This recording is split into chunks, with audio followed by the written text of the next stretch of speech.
The following video was recorded during what appears to be a small community event somewhere in Latin America. A stage has been set up beneath a green, white, and red balloon arch, and before the music begins, the lead singer explains in Spanish that the 5-member rock band had originally formed years earlier for a competition. They won, but eventually went their separate ways, as university took them in different directions. This performance was meant to be a reunion, a chance to play together one more time. But years later, that's not what any of them remember most. Watch.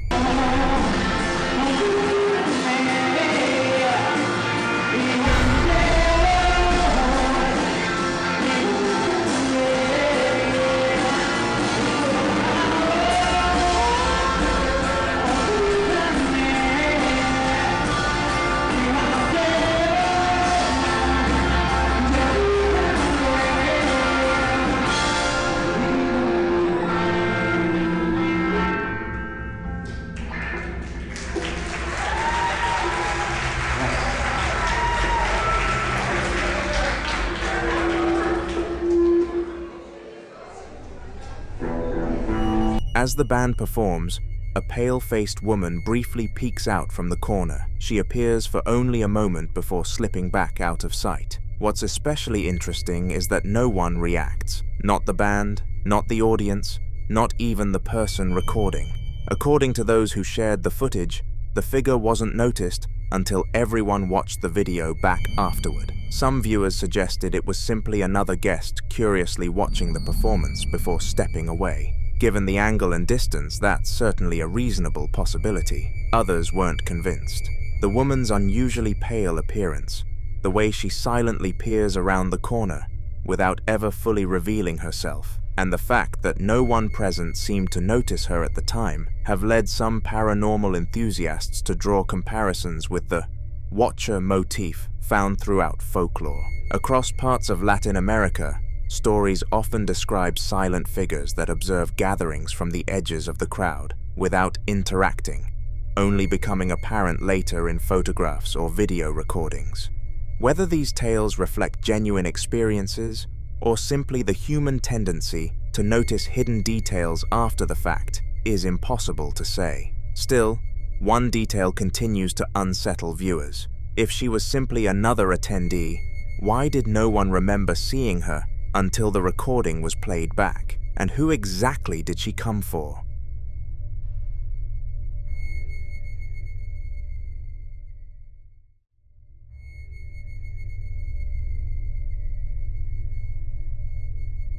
The following video was recorded by Abdullah Al-Anbari, a self-described adventurer from the Arab world who regularly explores abandoned and allegedly haunted locations. But nothing in his previous videos could have prepared him for what happened inside a place locals simply call Beit al-Shaitan, or the Devil's House. For the first few minutes, it's just the crunch of debris underfoot, a sweeping flashlight beam across collapsed shelves and broken walls, and Abdullah reciting a quiet prayer as he moves deeper in. He's barely been inside 5 minutes when everything changes. Watch.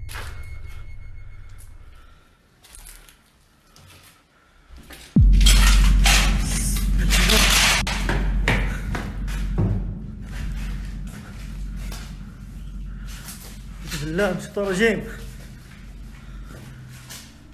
بسم الله الرحمن الرحيم.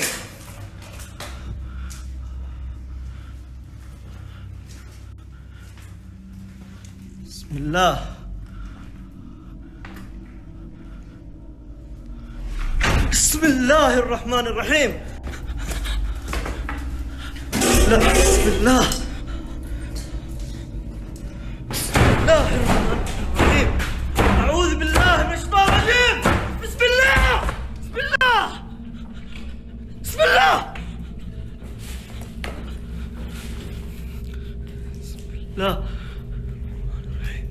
بسم الله بسم الله.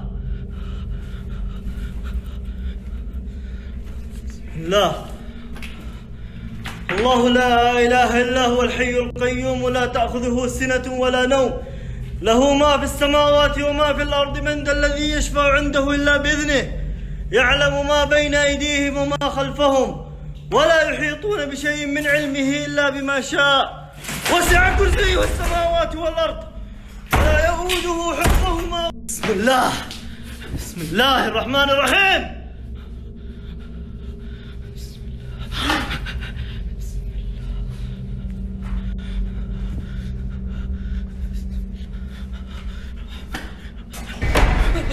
بسم الله الرحمن الرحيم. بسم الله بسم الله بسم الله بسم الله بسم الله بسم الله الرحمن الرحيم. بسم الله بسم الله بسم الله. That white door flies open on its own with brutal, explosive force. And before Abdullah can even process what just happened, a second door slams shut inside the room beyond it.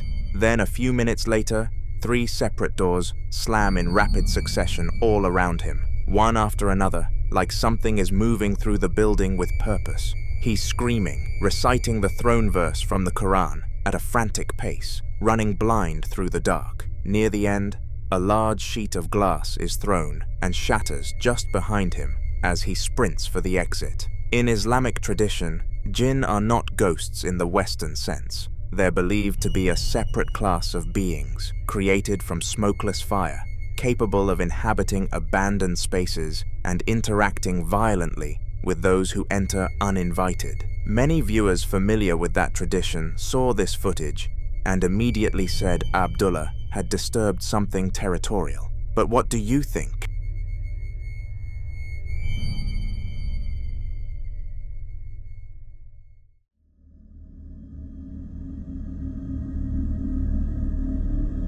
Quick thing before we continue, all of our videos are now available on Spotify too, so if that's somewhere you already find yourself late at night, every compilation we've made is waiting there for you. Whichever way you'd rather watch, the link's in the description. Now back to the video. Now in this next clip, 2 teenagers, a guy behind the camera and his companion Alyssa, drove out to an abandoned building in Tualatin on April 28th of 2016, around noon, after a friend of theirs had already been inside and came out refusing to go back. That friend had gone exploring, made his way to the back of the building, and claimed he found something in the walk-in freezer. He didn't say what exactly, just that it was a creature and that he ran. That alone should have been enough to keep anyone away. But the 2 of them decided to go in anyway, parking nearby and waiting out a police patrol before slipping through an unlocked side door.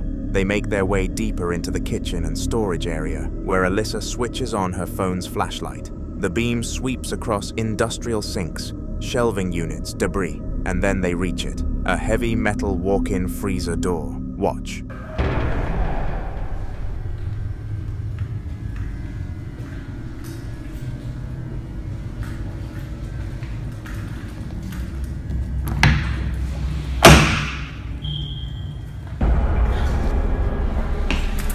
The flashlight catches something pale and thin, hunched in the back corner, long limbs folded at wrong angles. The footage is shaky, and the moment is over almost instantly, but it's there.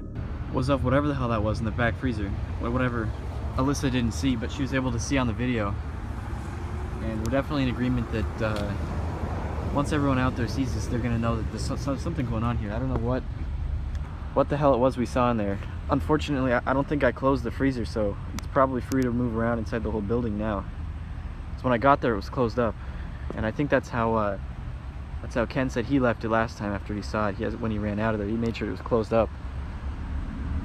After making it outside, he reviews the footage with Alyssa, and she confirms she can see the figure on playback. Some viewers immediately called it a crawler, a modern internet label for pale, emaciated humanoid figures, reported moving in unnatural postures, often found in isolated or enclosed spaces. Skeptics argue it could be a person or a prop, given how briefly and chaotically the camera captured it. What do you think was inside that freezer?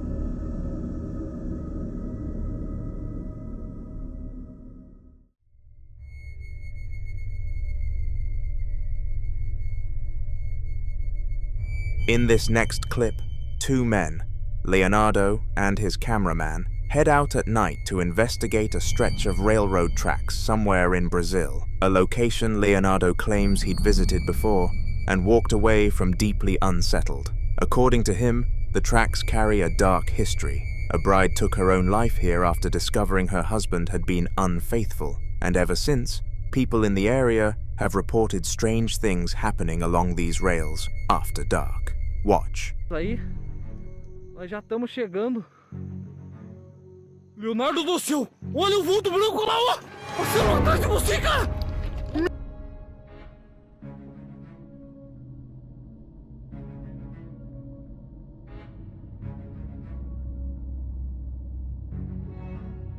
Meu Deus do céu, cara!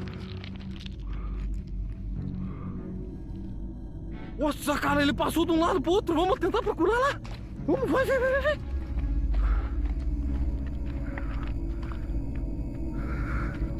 Ele passou de um lado pro outro aí. Hã? Vai. Aqui que passou, né? Barulho. Um barulho no mato, cara. Ele passou por aqui, ó, cara. Você chegou a ver?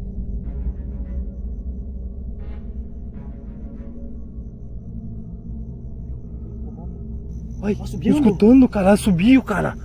Será que não é o gritador? Ai. Meu Deus do céu. Olha, cara, fazia um barulho ali, ó, no mato, meu. Ai. Ai, tá cantando, viado. Eu falei pra você que tá cantando, homem. O negócio tá na rua lá. Aonde? Ai,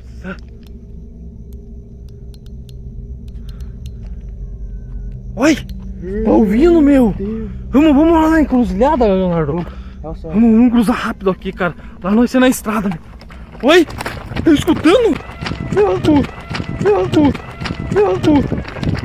Oi, cara! Vai pra rua! Lá tem iluminação, cara, mais perto! Vai!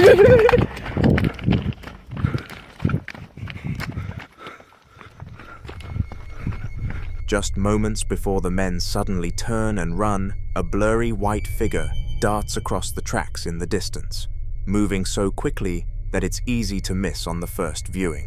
Then, as they flee, a woman's voice can be heard singing.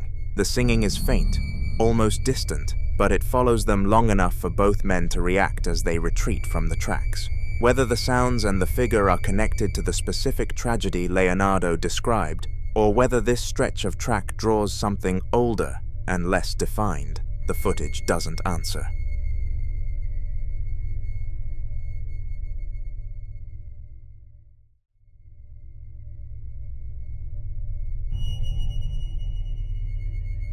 This next clip was recorded by a home security camera inside a young girl's bedroom just before 1 o'clock in the morning on July 10th, 2020.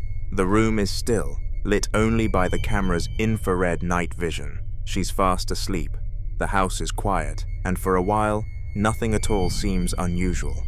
The camera wasn't placed there by accident. According to her parents, their daughter had been complaining for some time that she kept hearing unexplained noises in her room at night. Eventually, she became so uncomfortable that she asked if they could leave a security camera recording while she slept, hoping it would capture whatever had been keeping her awake. Watch.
As the room remains silent, the closet door slowly cracks open on its own, only slightly.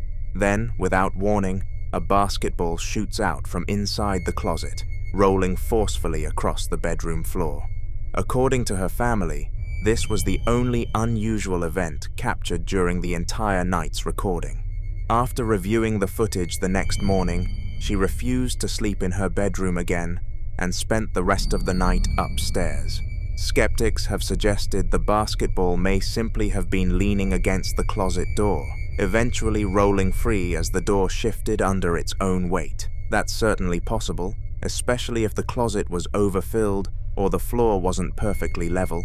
Others focused on something different, the timing.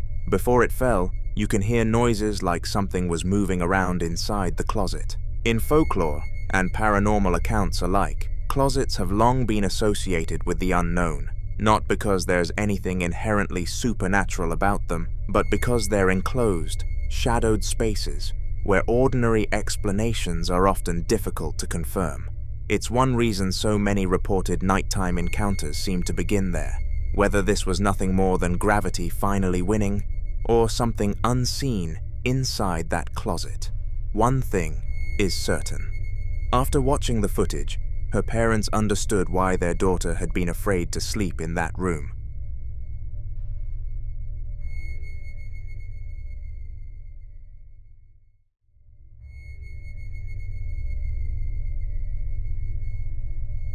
This next clip comes from a security camera mounted at an outdoor checkpoint or intersection, recorded at just after midnight in 2019. It's a quiet stretch of road. Damp pavement, streetlights, the occasional car passing through. Nothing unusual. Then a white van rolls through the frame, its headlights flooding the shot, and the moment it clears the road and the glare fades, something is standing there that wasn't there before. Watch.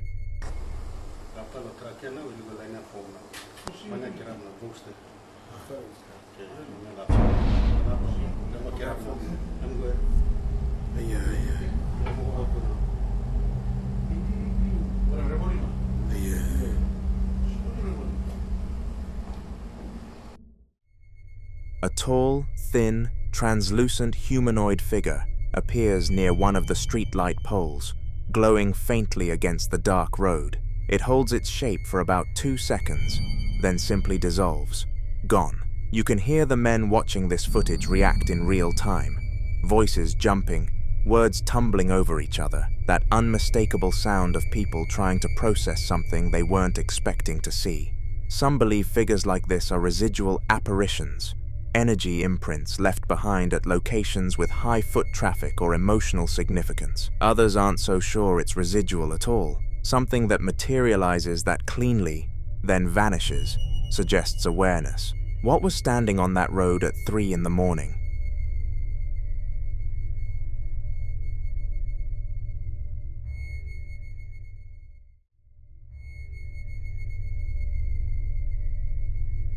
The following clip was recorded just before midnight on September 23, 2020.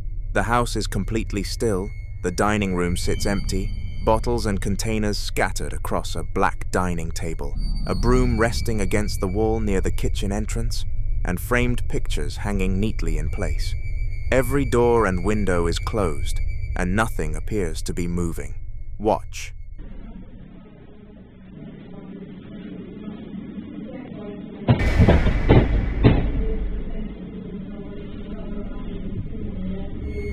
Without warning, the framed pictures fall at virtually the same moment. They immediately rushed in, expecting to find broken hooks or nails pulled from the wall. Instead, they found something that made the incident even stranger. The nails were still firmly embedded in the wall. According to them, the frames hadn't simply slipped off. They appeared to have been pulled forward, with enough force to come free while leaving the nails untouched. With no open windows, no noticeable breeze, and no sign of anyone entering the room, they struggled to find a natural explanation. Some paranormal researchers point to reports of objects being displaced, rather than simply falling, arguing that sudden forceful movement is one of the more frequently described features in alleged poltergeist cases. Skeptics, on the other hand, note that certain hanging mechanisms can occasionally detach while leaving the nail itself in place, especially if the frame shifts at just the right angle. The second clip is quieter, but no less unsettling. Watch closely.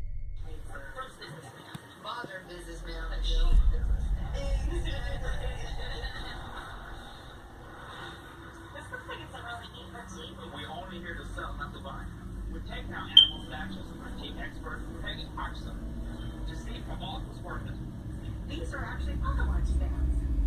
That makes sense. So you hang your pocket watch right there like that. When you're not using your pocket watch in your pocket, you can put it on your dresser and use it like a clock. That's really cool. Actually, I haven't seen these in a very long time. I've been in business for almost 50 years, and these were not something that you find in every household. What time period are these from? These are probably about, I would say, around the 20s. This one might be a little bit newer than that. You can see the casting and detail isn't as finely done as the snakes. Now with the finish on this one, it doesn't have all the original patina on it. This one though has all the original paint and just the whole look of it. This is the one. It's the bigger one. I like the parrot better than talks a lot. Oh, that's probably because you talk a lot yourself.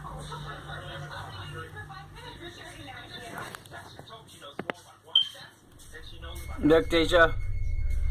The door slowly swings open on its own. On its own, a door opening can often be explained by pressure differences, a poorly latched catch, or subtle movement within an older home. But after they had already witnessed the pictures, seemingly pulled from the wall, under circumstances they couldn't explain, this second incident felt less like an isolated coincidence and more like a part of the same pattern. The following video was recorded inside a quiet room one afternoon, with daylight pressing through the blinds and everything looking perfectly still until this happens.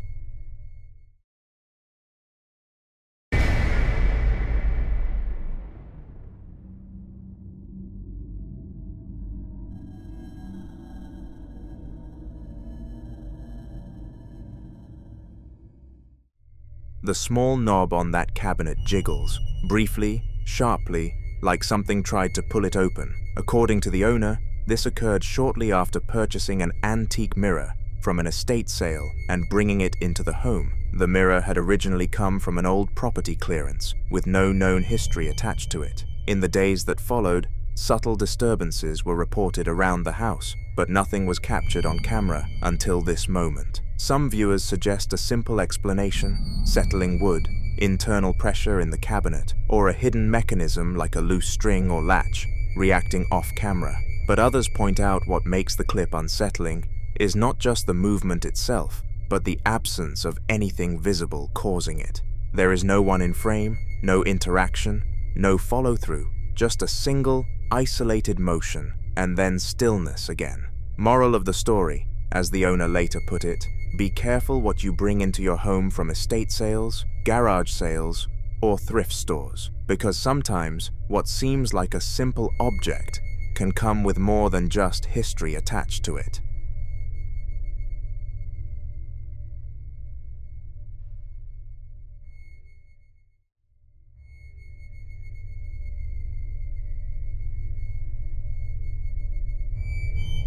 The following video series documents what a family claims has been an escalating sequence of paranormal activity inside their home, beginning with something their young son kept trying to tell them, and which they, like most parents would, initially dismissed. The boy had been mentioning someone named Jerry for a while, a name that didn't belong to anyone in the household, and the family assumed it was the kind of invisible friend children invent and eventually forget. Then the security camera caught something that made that explanation a lot harder to hold on to. Watch.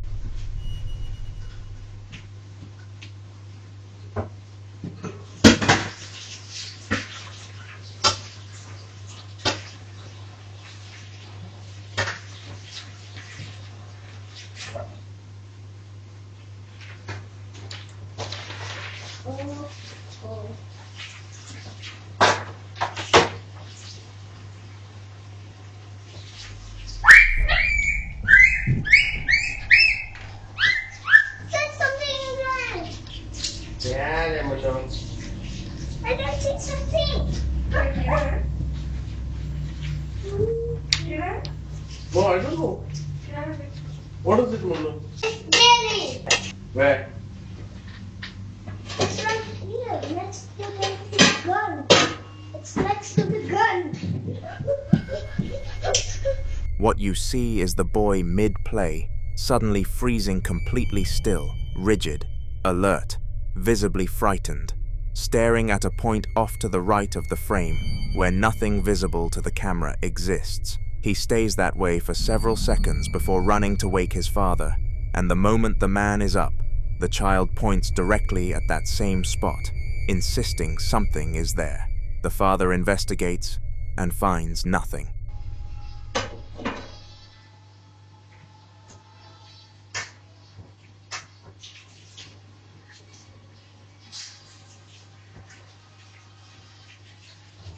Green Goblin. The Venom.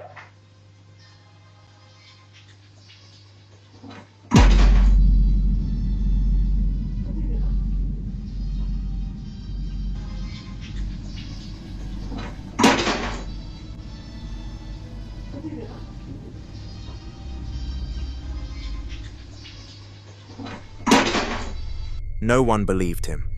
That detail matters, because children under 5 are frequently cited in paranormal research as more perceptive to presences that adults can't detect. Some believe it's because they haven't yet learned to rationalize away what they sense. Others think entities like Jerry, which would traditionally fall under the category of an attachment, a presence that fixates on a specific person in the home, often a child, actively choose younger witnesses precisely because they're more likely to be dismissed. The next morning, the family was going about a completely normal start to the day. The woman washing dishes in the kitchen, the man waiting to refill a container, the boy sitting on the sofa watching a movie. Nothing about it felt unusual. Watch closely. ये maggots कहाँ से आ रहे हैं? What? Maggots, houseflies के जो worms जो आते हैं ना, 2 हैं। इधर है ना?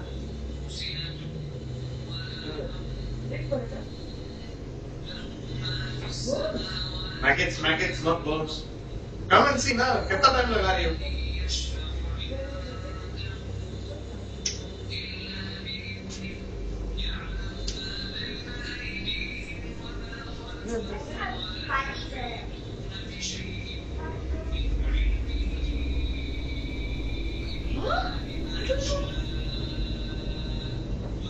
Take a minute, please.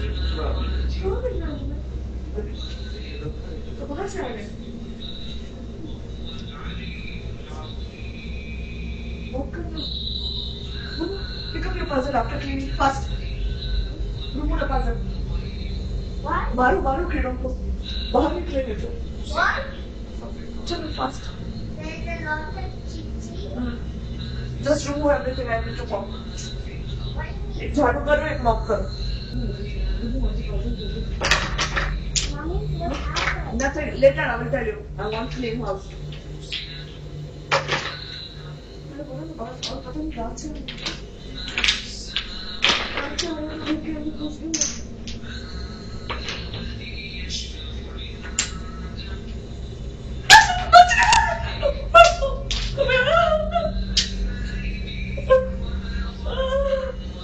Relax, maggot. Why are you scared?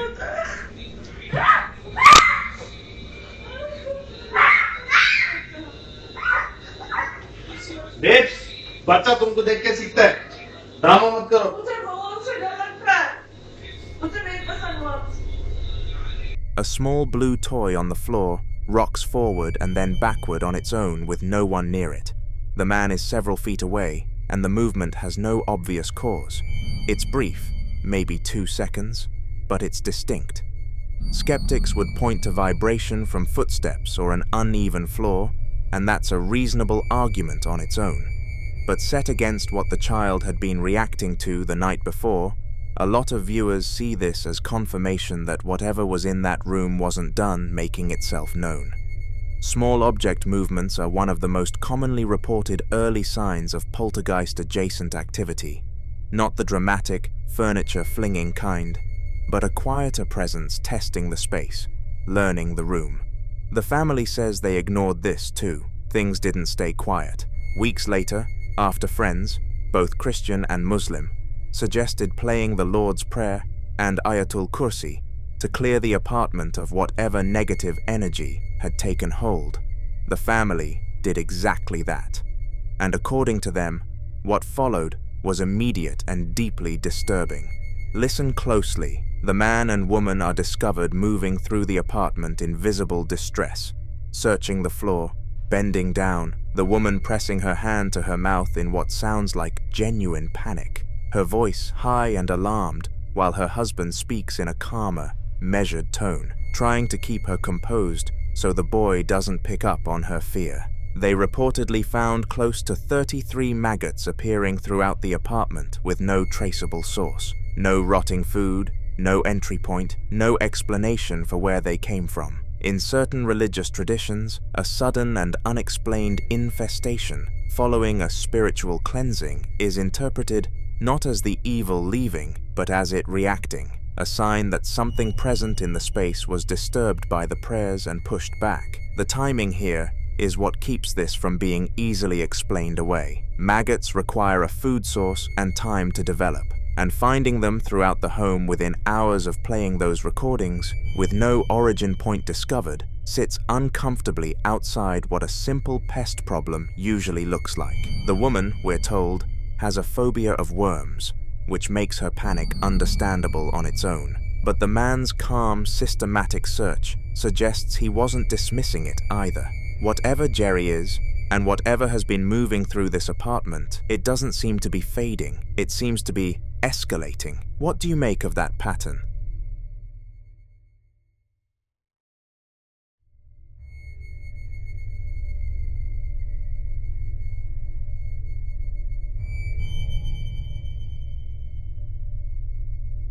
Now in this next clip, two young women are sitting together at a large wooden dining table late at night, candles lit, a handmade Ouija board laid out in front of them, just a piece of paper with letters written across it, and a small, dark object serving as the planchette.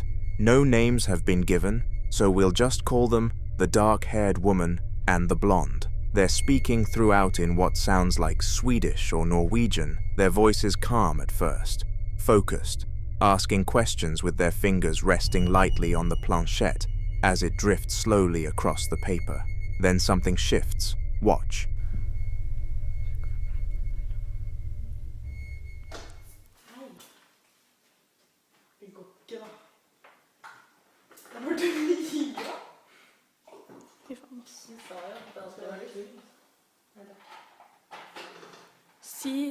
Ta ned på god dagen.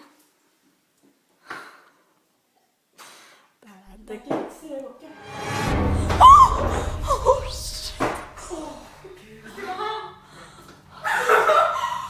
Kødder du nå?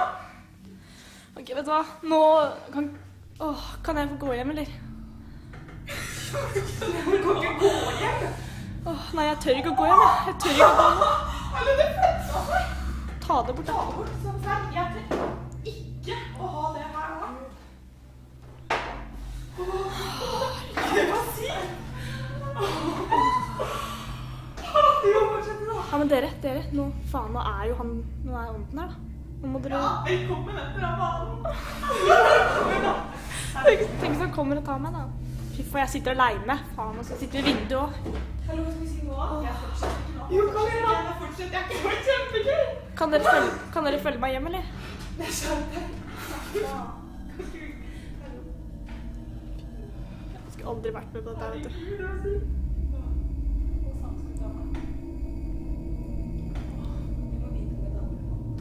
Det kommer seriøst sånne lysglimt foran skjermen, altså. Det er dritcreepy.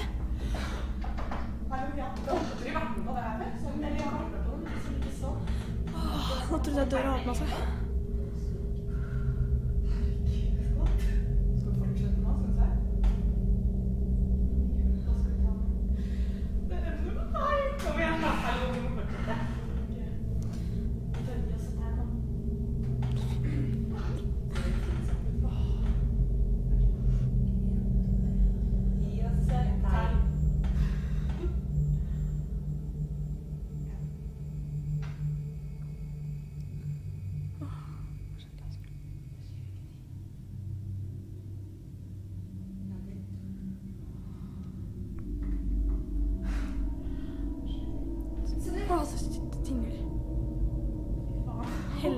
all den driten inni jo.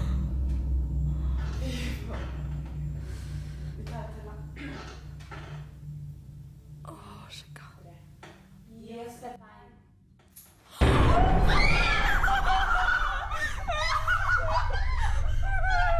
At first, nothing unusual seems to happen.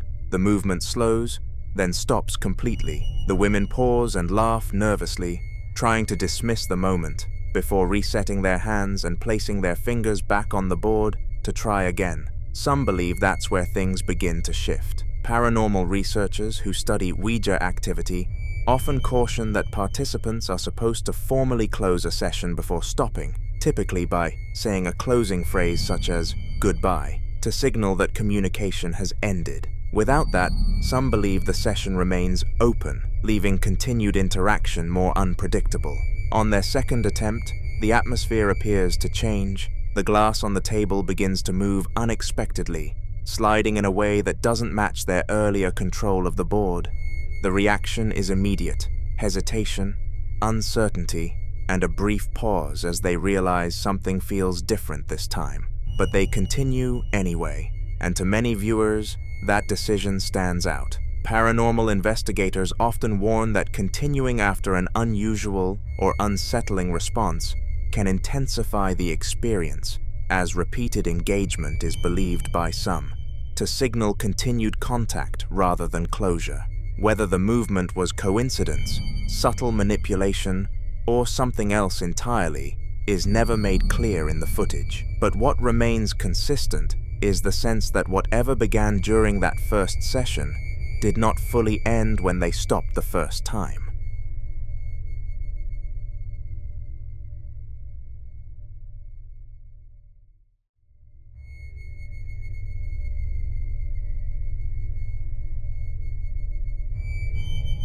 This next video was recorded on a Ring doorbell camera at a home the filmer and his partner had purchased from an elderly couple, and at the time it was captured, the two of them were over 100 miles away. The previous owners had been married for 76 years, and according to the filmer, the husband collapsed in the front yard one afternoon while cutting the grass and died on the way to the hospital. So the house had been empty, locked up, with no one inside. And yet, the Ring app sent an alert. Listen closely. We were over 100 miles away when we heard our Ring doorbell sound, and we were super shocked to listen to the sound. Just wait for it. Sounds like the door is opening, and then there's a voice.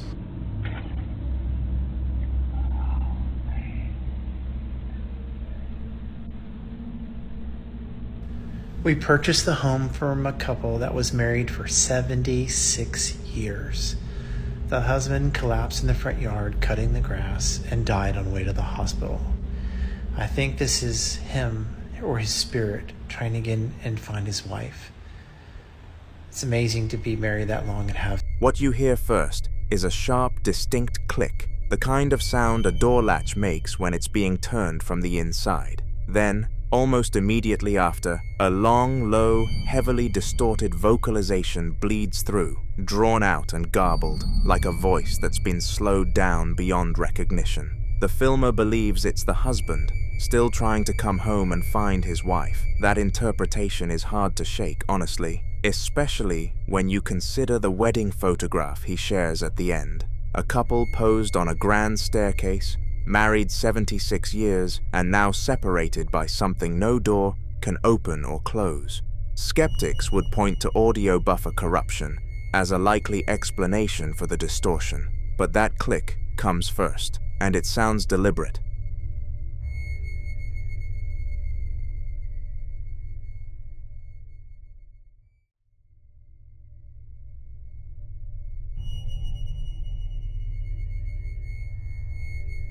This next clip centers on a teenager who, in what looks like a completely darkened room, decided to use a homemade Ouija board, the kind scrawled out by hand on white paper with orange marker, letters and numbers laid out just like any board you'd find in a store.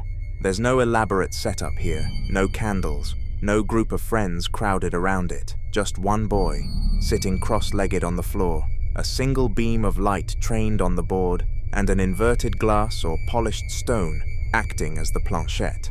He rubs his hands together, places one flat on the planchette, and waits. Watch. I'm here at Grant's house. We're doing a Ouija board session in his basement. Okay, to start off, we're going to do one circle around the board to give any entities power.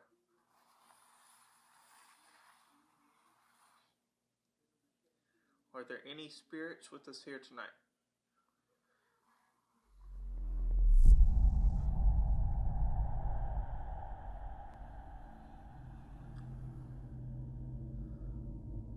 How many spirits are in the room with us?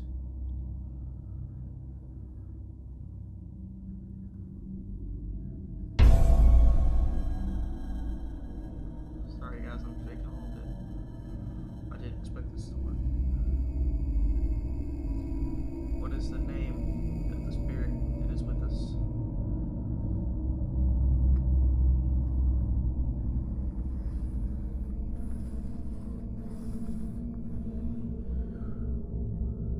Zozo. What is the name of the second spirit that is with us?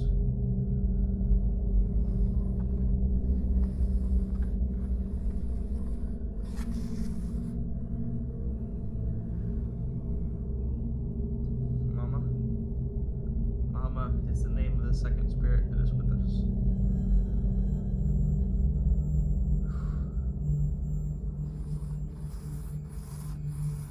Zozo.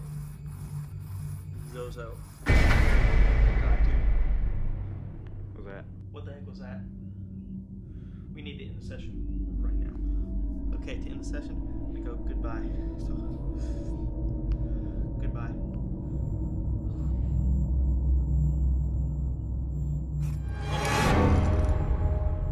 Dude, what the heck was that? Oh my god. We need to get out of here. Dude. Oh my god! Oh my god! Oh! Get out of here!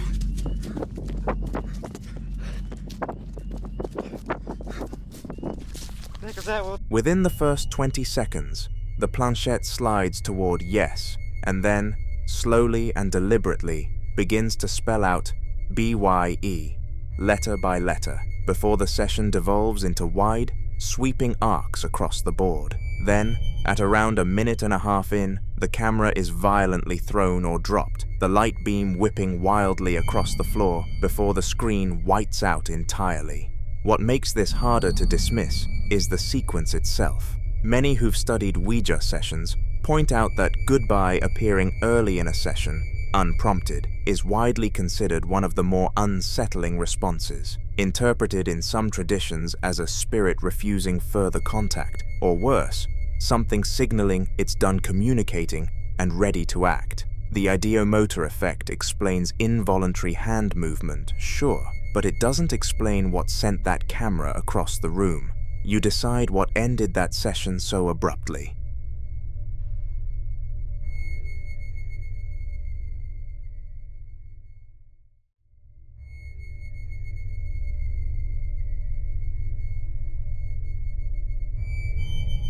Now, in this next clip, a man films himself walking through his home late at night after hearing a noise coming from the kitchen. He explains to the camera, speaking in French, that it's been a while since he last made a video because the strange activity had quieted down, but recently he's been finding drawers open around the house, and tonight was no different. He already found one open when he walked in, closed it himself, and then stood in the kitchen asking out loud, directly addressing whatever might be there, who it was and what it wanted.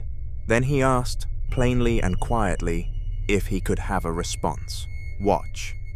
Donc salut tout le monde, je refais une vidéo, j'en ai pas fait depuis longtemps parce que les phénomènes avaient un peu cessé entre guillemets. Bon, je retrouve quand même des tiroirs ouverts de temps en temps, comme là, voilà, je fais une vidéo parce que je viens de voir ça. J'ai entendu du bruit dans la cuisine et du coup bah je suis venu.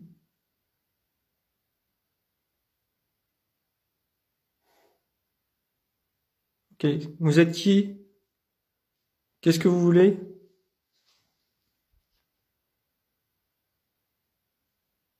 Est-ce que je peux avoir une réponse s'il vous plaît?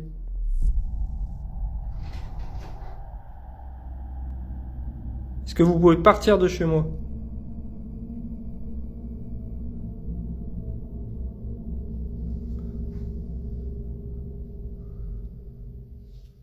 Ok, bon, je referai un live plus tard.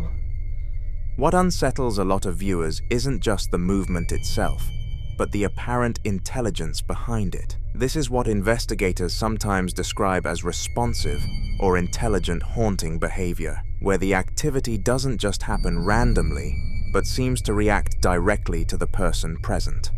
Skeptics will point to a faulty drawer runner or air pressure from an open window, but he'd already been living with this pattern long enough to know something else was going on. He ends the clip asking whatever's there to leave his home.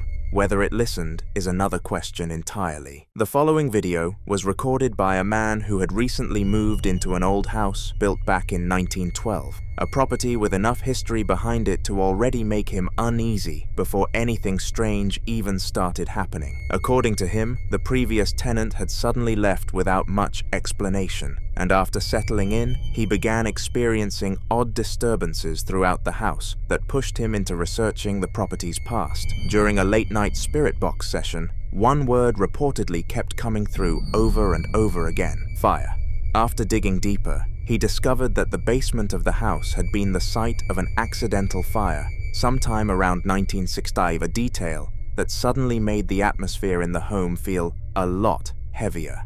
Then one night, while standing in a lit room looking down a dark hallway, he caught this on camera. Watch.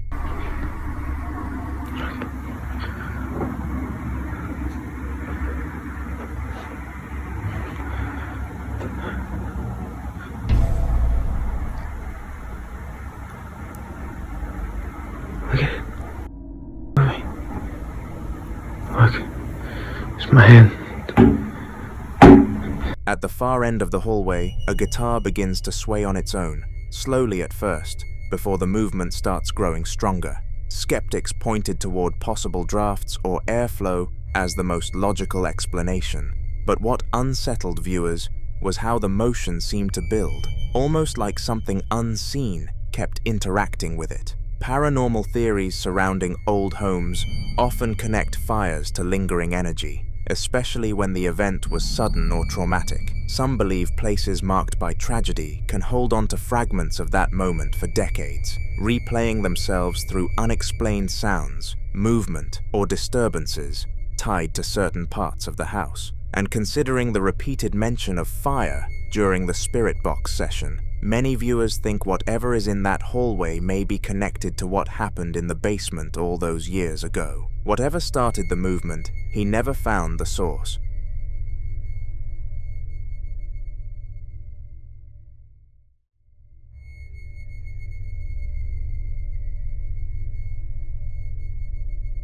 In this next clip, someone is walking through a property called the Green Manor, an old house with narrow winding staircases, dark reddish walls, a library with built-in shelves, and an upstairs room lined with antique dolls. And from the moment they point the camera at a teal wooden door in the hallway, something feels off. The door is slightly ajar, and the vintage oval doorknob on its brass backplate just sits there, still and quiet, the way doorknobs are supposed to. But then it starts to move. Watch.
The knob jiggles, turns clockwise, and a sharp metallic click rings out as the latch fully disengages and the door swings open on its own. Nobody's on the other side. The person filming then pushes through, climbs the creaking staircase, and when they reach the top, they pan into a side room where a full church pew is lined end to end with at least a dozen porcelain dolls just sitting there, staring.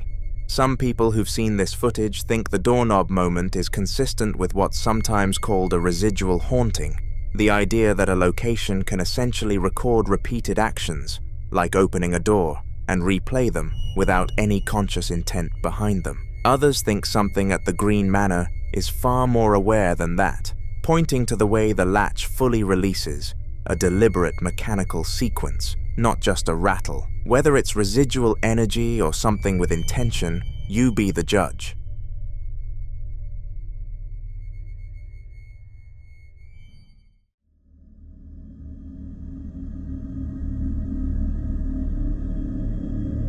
In this next clip, a family arrives at what looks like a spacious hotel suite.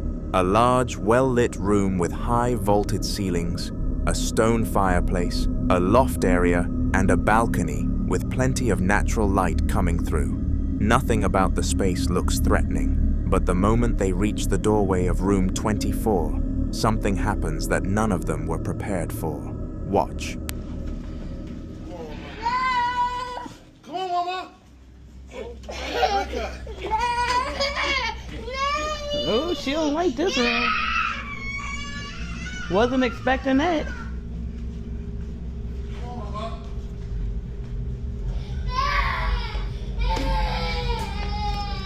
Dang, Big Mama. Is there something in here? We rebuke it, Kai Kai. We rebuke it. She said, Yeah. Yeah. It's shit on the toilet. That's where you and Dad sleeping? Mm-hmm. Okay, not good.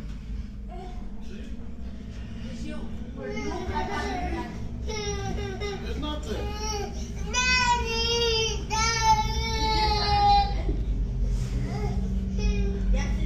What?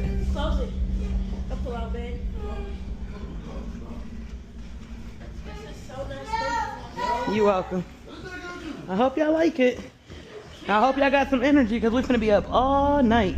She immediately starts screaming, no, crying loudly, and pulling away from the room, and she doesn't stop for the entire clip.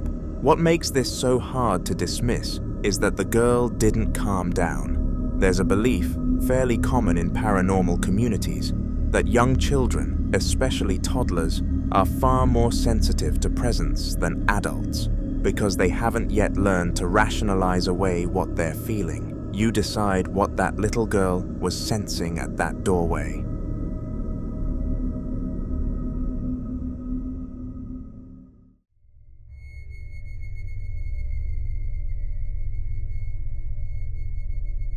Now in this next clip, a man is out in his shed during the day working on tools when he notices something that stops him cold. A sound coming from a dark attic space above a storage closet he says he's never once been up into. He grabs his phone and starts filming himself, panning the camera around the cluttered shed before pulling open a narrow closet door to show what's inside. Listen closely. Me or not, I don't care, but listen to this. I'm out in the shed working on tools. Listen. Dude, I swear to God, there's something up in this attic, man. I'm not getting up in here and shit. Do you hear that? Dude, oh my God, bro. Oh my God, man. There's something in this neighborhood, dude. Oh my God. Dude, I don't know what to do in a situation like this. Do you hear this shit, man? This thing was built before I bought this house, man. I've never gone up here one time. What the fuck was that, man? There's stuff. left from the previous owner.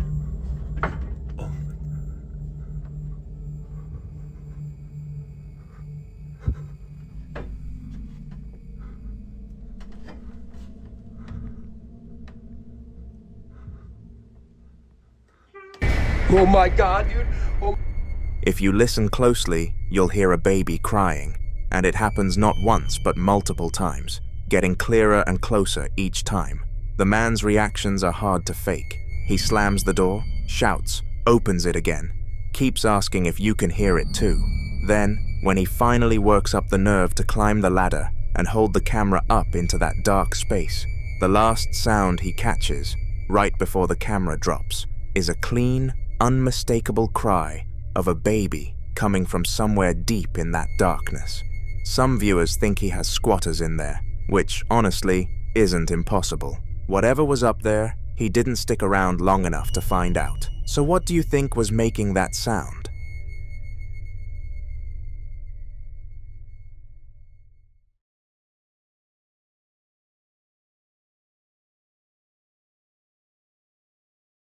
Now in this next clip, a paranormal investigator from Lakeshore Paranormal is in the basement of an old property at night, standing beneath a single bare bulb that cuts harsh shadows across the cinder block walls and exposed ceiling joists. He's got a spirit box scanning in one hand and what appears to be a detection device in the other, the constant static of the scanner cycling through frequencies filling the silence around him. He glances around the space, listening, waiting. Watch. Not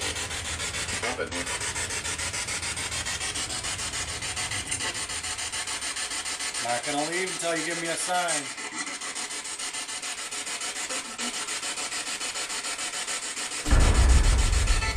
Movement back there. Shadow.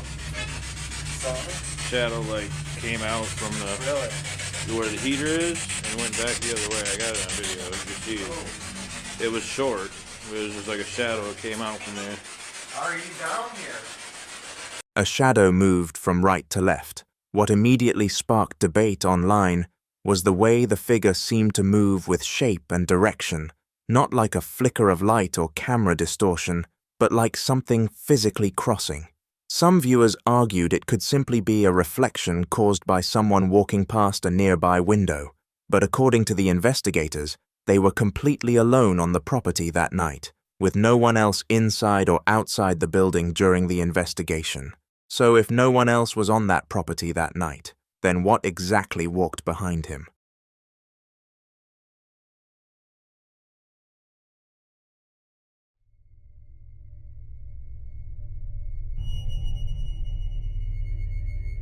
Now, in this next clip, someone is moving through a pitch-black house in the middle of the night, using nothing but a flashlight to cut through the darkness ahead of him.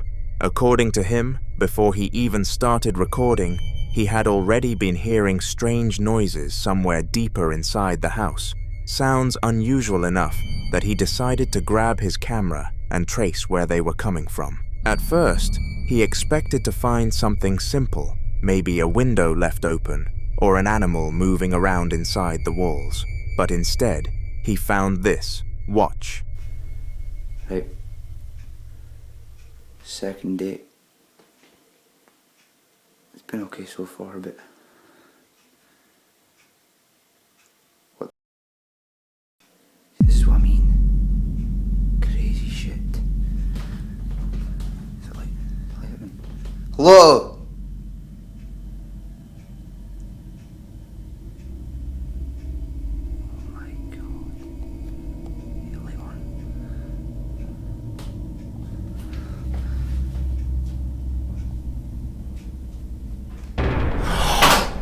Oh my Oh shit.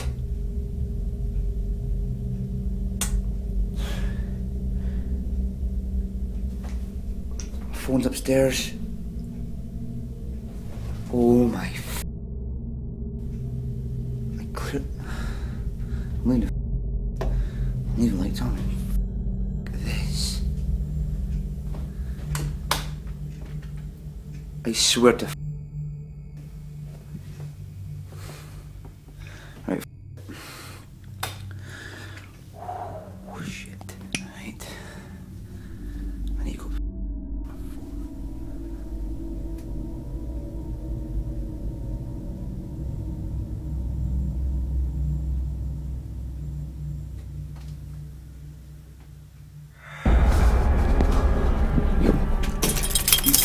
The lights suddenly begin flickering violently, throwing unstable flashes across the hallway, and just as he turns toward the staircase, something can be seen moving on the stairs, a dark shape shifting in the shadows before disappearing again. Some viewers believe the flickering lights could point toward electrical issues in an older property, but others focused entirely on the figure near the staircase, especially because in many old traditions, spirits or entities were said to linger near staircases because they symbolized movement between worlds, especially in darkened homes where visibility is limited and the human mind struggles to fully process shapes in shadow. So what do you think was waiting at the top of those stairs?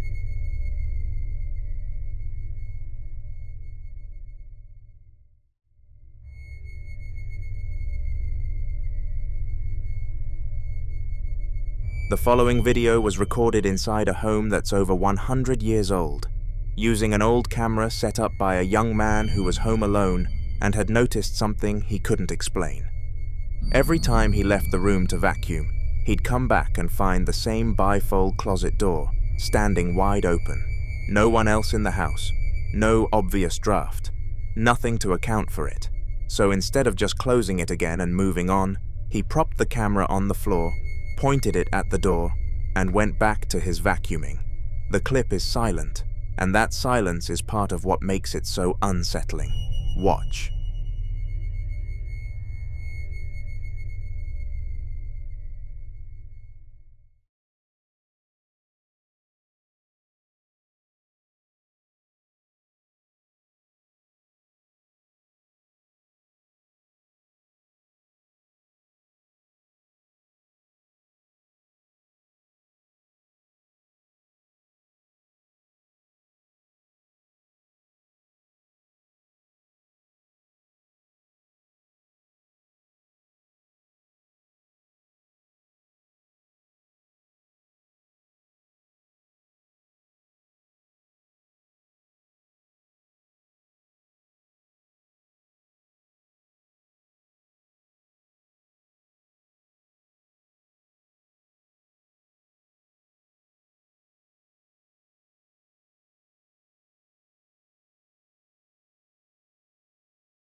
The right panel of that bifold door begins to move, slowly, steadily, swinging open at a pace that feels almost deliberate, folding back until the closet is fully exposed. No one enters the frame, there's no rush of air, no person, no visible string or mechanism.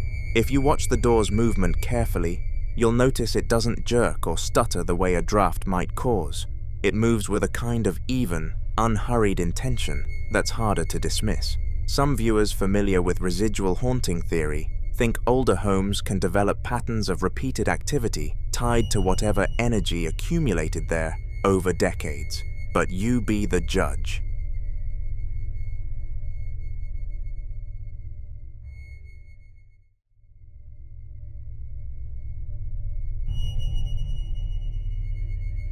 Now in this next clip, a man had been sitting alone at his kitchen table, reading from the Bible, not casually, but deliberately, the way someone does when they're trying to hold something back. He had a rosary laid out in front of him, a crucifix, and a small bottle of holy water. He says he picks up regularly from his local Catholic church. He mentions to the camera that he isn't feeling well, and before he starts reading, he anoints his forehead with the holy water and makes the sign of the cross. There's a weight to how he's going through these steps. Like a ritual, he's performed enough times that it's become routine rather than ceremonial. He settles in and begins reading aloud from Psalms 37, verses 3 through 11, scripture about trust, about dwelling safely, about what faith is supposed to protect you from. But midway through the reading, something happened. Watch. Inherit the earth. For yet a little while, and the wicked should be no more. Indeed, you will. Gosh! Holy. Bro.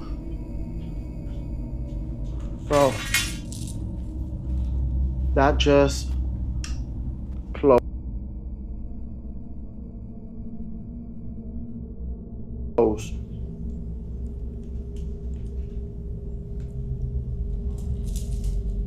In the name of the Father, Son, and the Holy Spirit, any demon in my office, evacuate now. Look, that's my magic hat.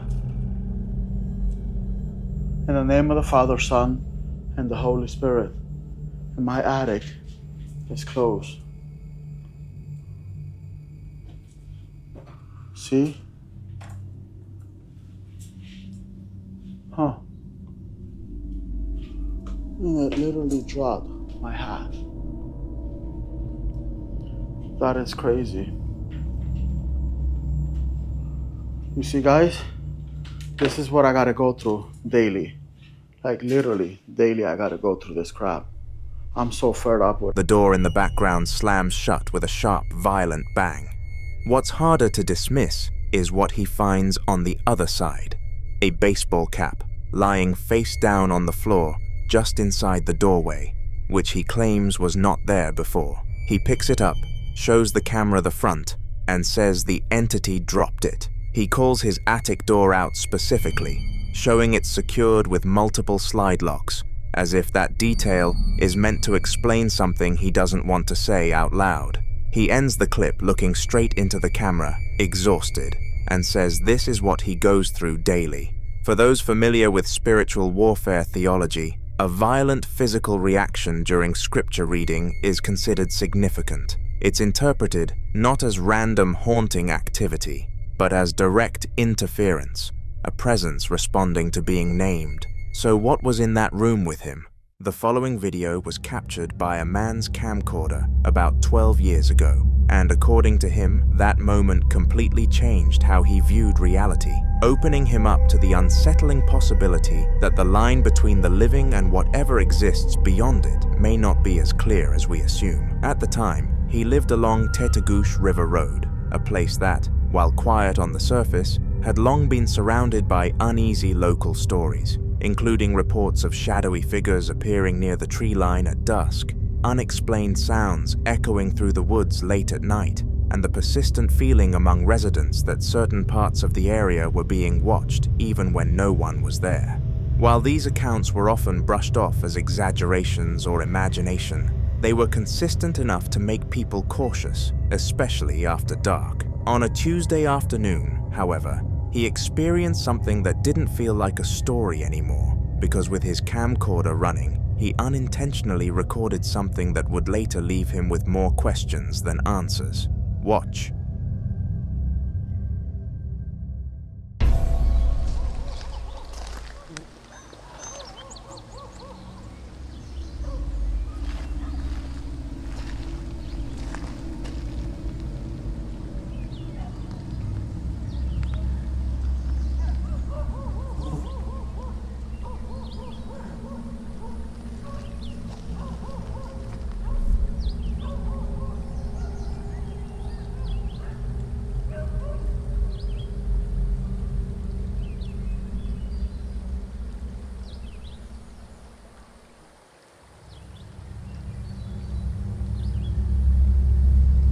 At first, the footage appears completely normal, showing a quiet outdoor setting with nothing immediately drawing attention. But as you continue watching closely, a figure can be seen standing in the distance, positioned in a way that suggests it had been there the entire time without being noticed. What makes this moment unsettling is not just the presence of the figure, but the way it remains completely still before suddenly disappearing within seconds, without any visible movement, transition, or attempt to leave the frame in a natural way. Moments like this are difficult to explain because there is no clear indication of someone walking away, hiding, or blending into the surroundings, which raises questions about whether what was captured was even a person to begin with. Some believe this could be connected to the history of the area, possibly a residual presence tied to past events, appearing briefly as part of an imprint left behind in the environment. Even now, years later, what he captured that afternoon continues to stand as one of those moments that feels too clear to dismiss, and like many cases tied to places with lingering stories, it remains unresolved.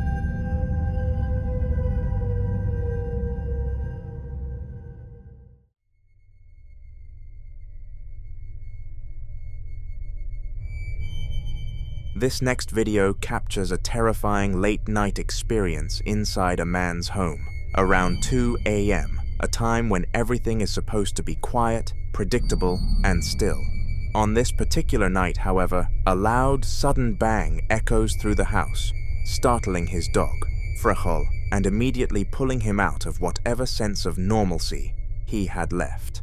For the past month, he has been dealing with a series of strange and increasingly difficult to ignore occurrences, including disembodied voices that seem to come from no clear direction, and moments where he feels something disturbingly close to him, as though someone or something is breathing right near his neck. While he had tried to rationalize these experiences at first, questioning his own perception and wondering if stress or imagination could be playing a role, the consistency of these moments had already begun to wear down that explanation.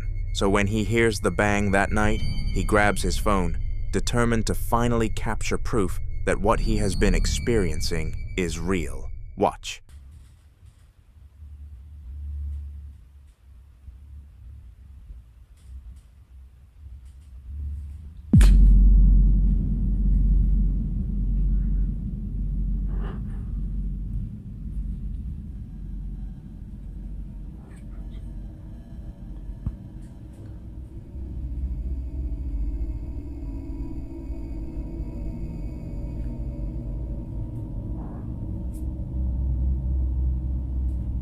Hola.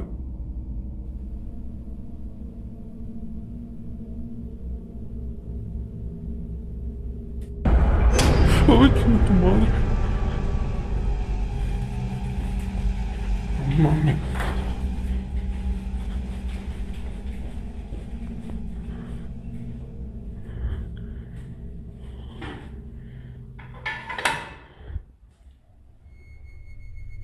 As he moves toward the source of the noise, the camera begins to pick up something that immediately stands out, a pair of small hands appearing from a position where no one should be, their size and shape resembling that of a child. However, as he gets closer, the face that comes into view does not match the innocence suggested by those hands. That moment was enough for him to stop questioning everything he had experienced before. For now, he has chosen to leave the house temporarily, putting some distance between himself and whatever might still be inside, while sharing his experience in the hope that someone, somewhere, might be able to offer an explanation or even help him understand what he's dealing with.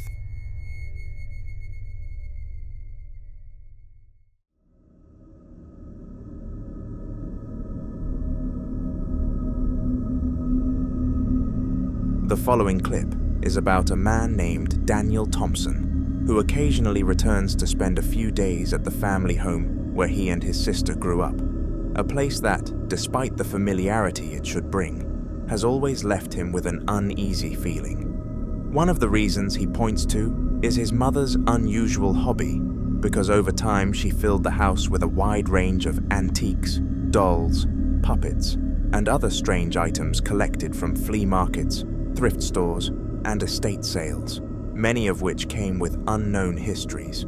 While most of these objects blended into the background, one in particular always stood out to him, a dollhouse that sat in his sister's room and consistently gave him a feeling he couldn't shake. Eventually, the discomfort became strong enough that they decided to move the dollhouse out of the room entirely, hoping that changing its location would ease whatever tension they felt around it. Watch what happened next. Okay, it's official. I'm getting rid of this.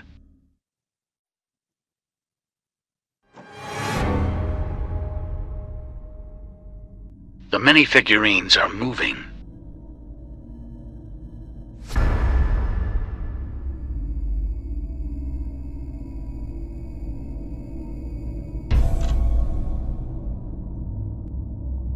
Like what?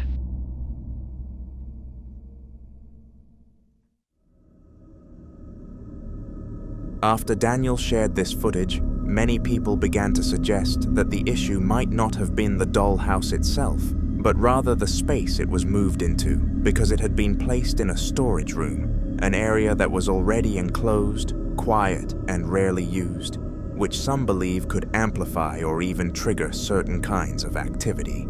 Taking that into account, they decided to move the dollhouse back into his sister's room, expecting that returning it to its original place might settle whatever was happening. But instead, something else began. Watch. Guys. Do you hear that?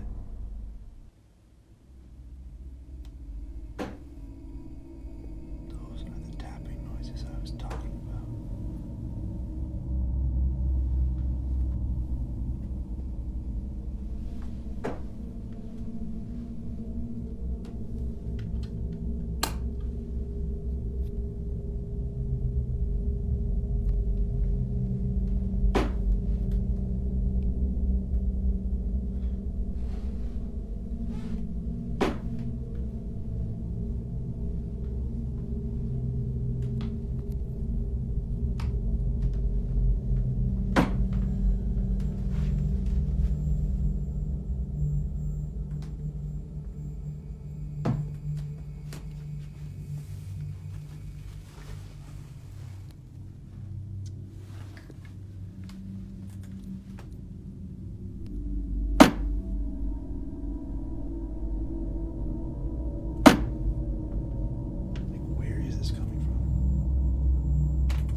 Hello?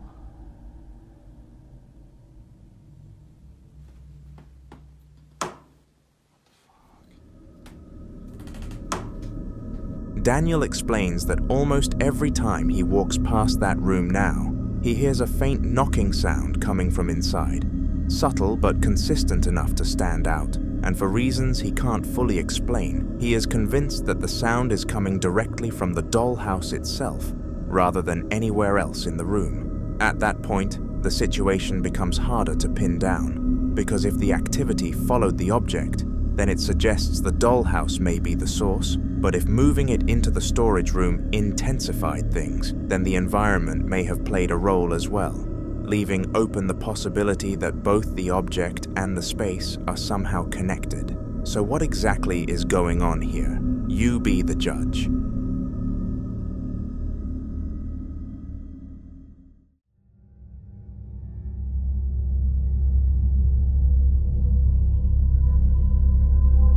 Now this next clip was recorded at Pidhurtsky Castle, a historic site that has gained a reputation not only for its architecture, but also for the unsettling stories that have surrounded it for decades. Built in the 17th century, the castle has long been associated with reports of paranormal activity, with visitors and locals alike claiming to have experienced unexplained footsteps, sudden drops in temperature, and sightings of a mysterious figure often described as a woman dressed entirely in white. Some legends trace this presence back to tragic events tied to the castle's past, suggesting that whatever is being seen may be connected to unresolved history lingering within its walls. In this video, a man and his friends decide to explore the castle for themselves, but throughout their time inside, they begin to notice something that immediately puts them on edge. A repeated feeling that someone is moving through the rooms. Instead of dismissing it, they decide to try something more deliberate. When they got outside, they positioned their camera to capture a full view of the castle's windows, and caught this on camera.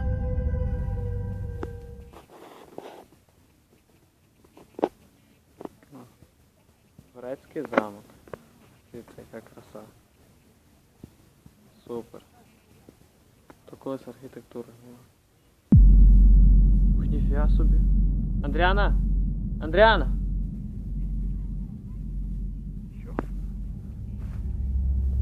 In the footage, a figure in white can be seen moving across one of the windows.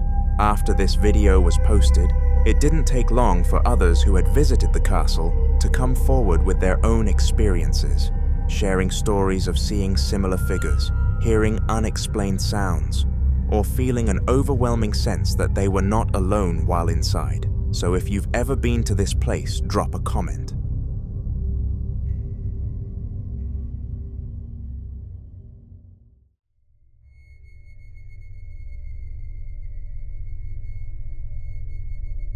The following video shows what one family has been dealing with ever since they casually decided to play with a Ouija board, an experience that, at the time, felt harmless and almost entertaining, but quickly became something they now associate with the beginning of a series of disturbing events inside their home. Now, if you were to ask the wife why she is constantly cleaning, rearranging, and trying to keep everything in order, it is not simply out of habit, but because of this.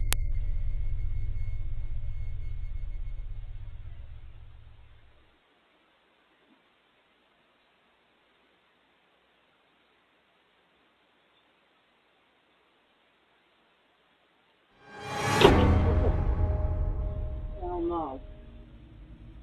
Stop with me. Stop with me right now. What the? Baby!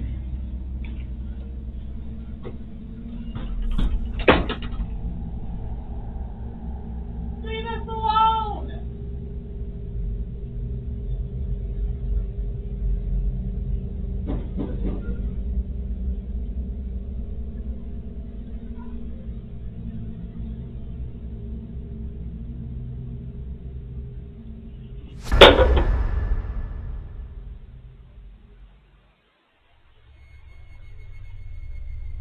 In the footage, a bottle that had been on the table suddenly falls to the floor in a way that doesn't resemble an accidental slip, but instead looks as though it was lifted and dropped.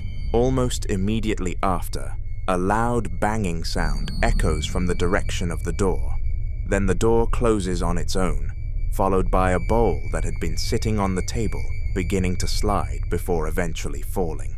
Situations like this often lead to speculation about whether the Ouija board may have played a role in triggering or inviting whatever is now present, especially since many believe that such tools are not just games, but methods of communication that, if not handled carefully, can open the door to something unknown. For now, the family is left trying to live around something they don't understand, holding on to routines and small comforts while sharing their experience in the hope that someone might recognize what they're dealing with. But for now, this remains unsolved.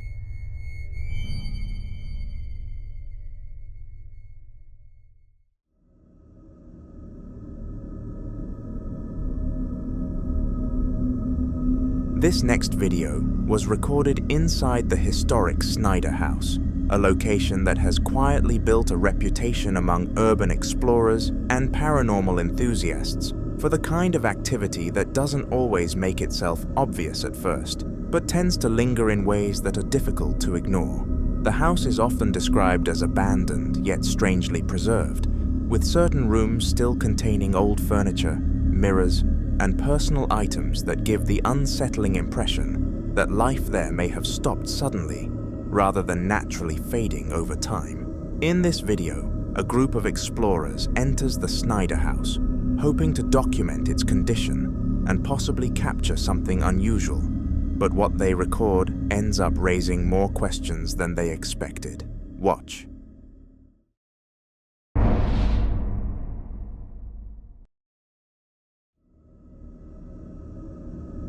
If you look closely, you'll see a figure. But what makes the moment particularly unsettling is how quickly that figure disappears. Moments like this tend to stand out in places like the Snyder house, because they align with the kinds of reports that have been shared over time.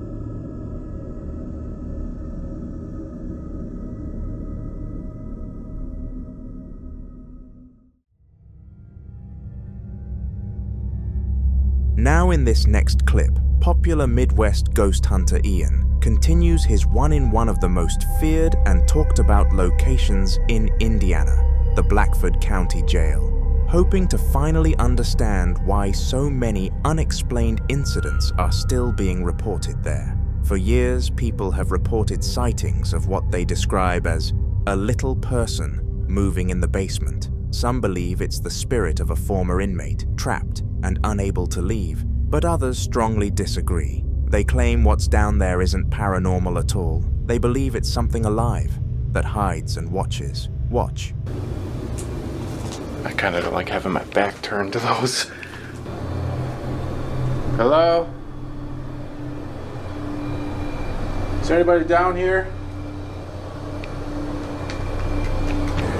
Well, they say that this hole is a portal that spirits can enter.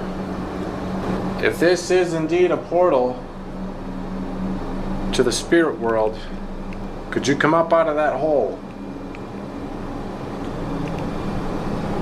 Float upward towards me.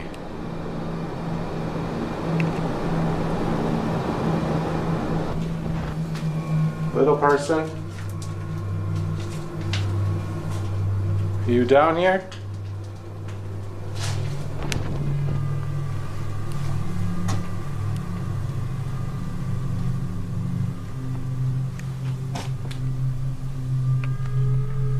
Are there any prisoners down here? This is where they kept the worst of the worst. Oh! After hearing that sound, Ian immediately freezes, listening carefully, trying to determine where it came from. Going down there alone didn't sound like a good idea, especially knowing the stories.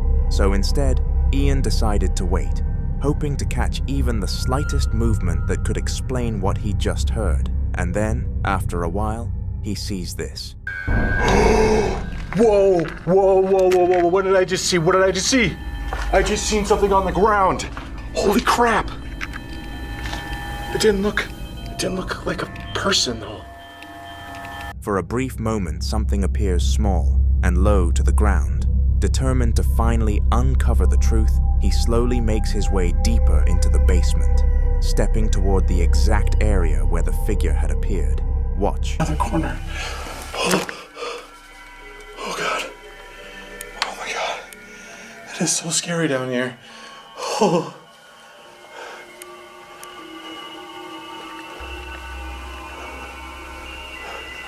I don't see anything over here.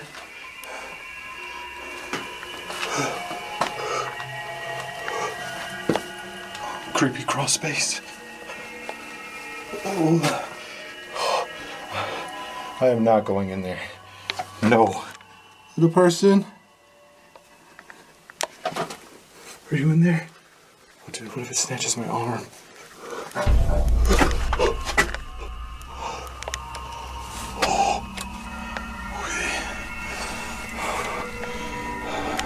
I hear you. He's gotta be down here. Oh.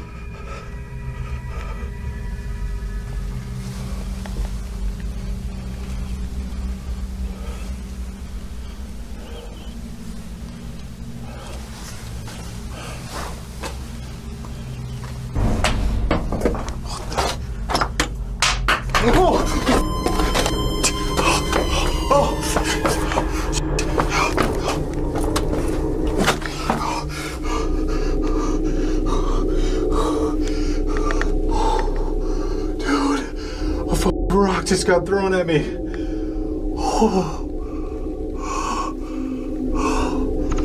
Suddenly, rocks are thrown in his direction, almost like a warning meant to stop him from going any further. And that realization alone is enough to make him think that he may not be alone in that basement after all.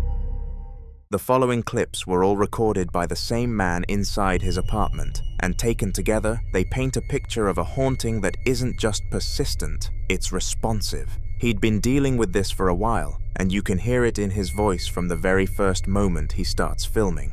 The activity had become routine enough that his reaction wasn't panic, it was exhaustion. One night, he set his phone down on a surface in the living room, pointed at a short hallway and a closed white-paneled door at the end of it, and then the banging started. Watch. Here we go with this shit again. We're just gonna wait and see how long it goes. It's never nuts.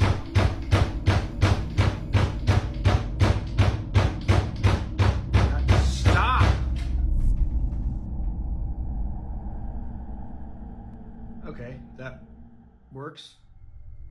What you just heard was violent, rhythmic, and relentless, something hammering the door from the other side with enough force to rattle it in its frame. But the moment that stops people in the comments isn't the banging itself.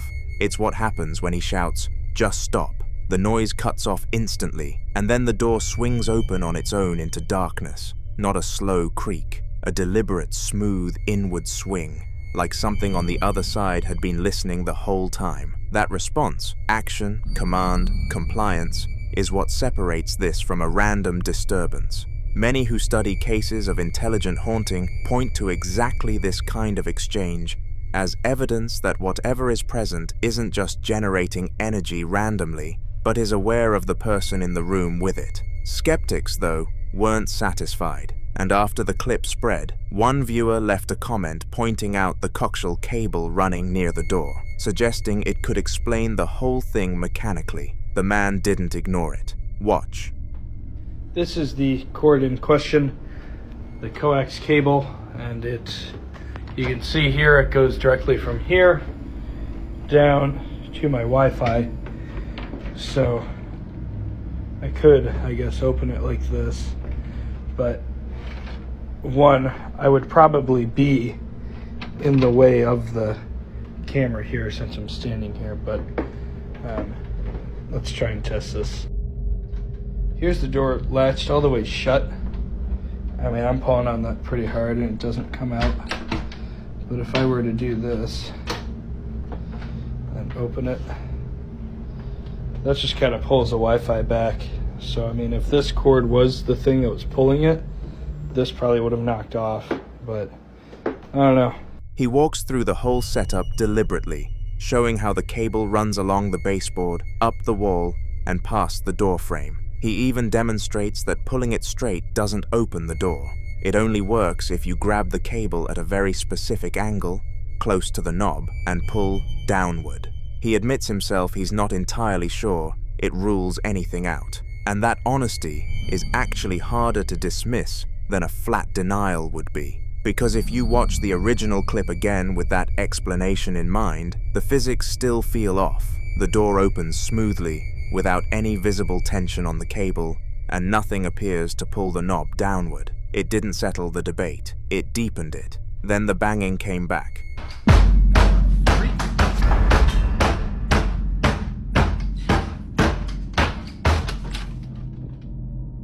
Oh. Kidding me? This time the crucifix that had been hanging on the wall comes off during the noise and lands on the rug.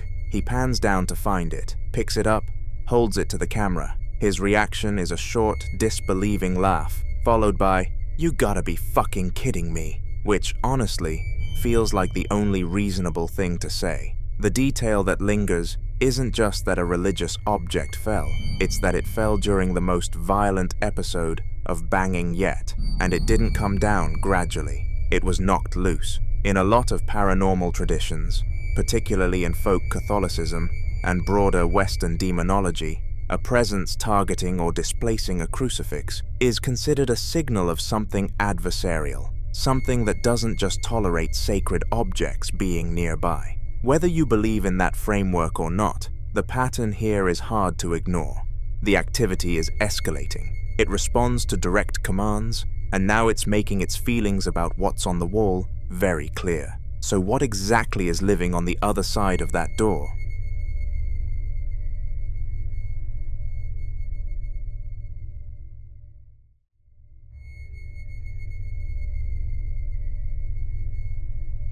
In this next clip, a man is filming inside what appears to be his home late at night when something knocks on his front door, loud, deliberate, 3 heavy strikes with no hesitation between them. He calls out in Spanish, asking who's there.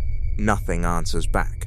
Then the knocks come again, just as forceful as before, and this time he moves toward the door, turns the lock, and pulls it open. The stairwell on the other side is completely dark. Watch. ¿Quién?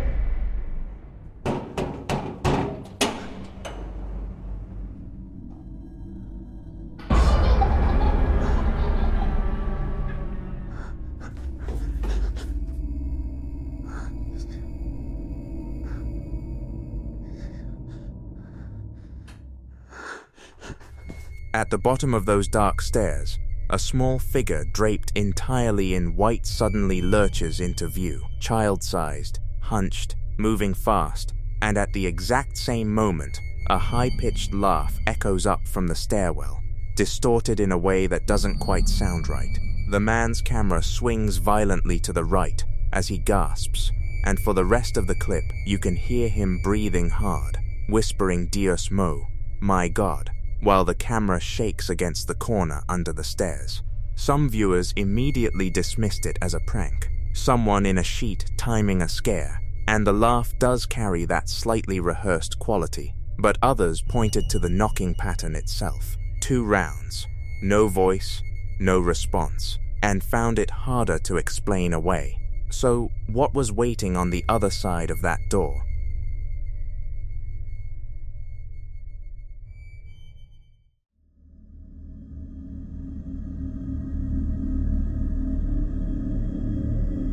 The following clips were recorded inside what appears to be a private home, and taken together, they suggest something unusual has been happening with the lighting throughout the property. Not a one-time flicker, not a dying bulb, but a pattern that keeps repeating across different rooms. In the first clip, a handheld camera moves through a darkened space, eventually settling on a ceiling light fixture, casting a warm glow across wallpaper, covered in large cream-colored floral patterns. The room is completely silent, no ambient hum, no electrical buzz, nothing you'd normally expect from a space with active wiring. Watch. Okay, I'm sitting here on my own and the light has just started to come on and off on its own. This is unreal. Oh no. As you can see, there's my light switch.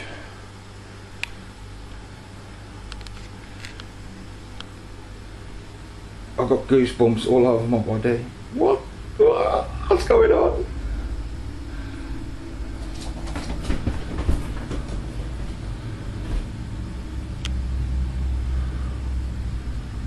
What the?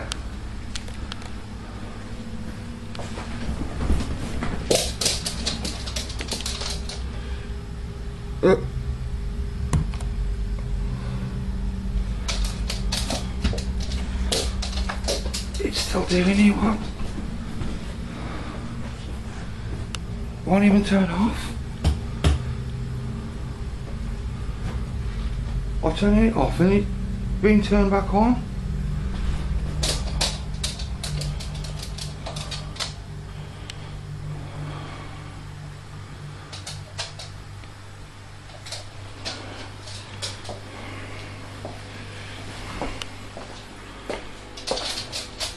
Oh, come on, let's get out of here, man. Let's go. The light begins to dim on its own, dropping rapidly until only the orange glow of the filament is visible inside the shade, then snapping back to full brightness. And this cycle repeats multiple times without anyone touching the switch.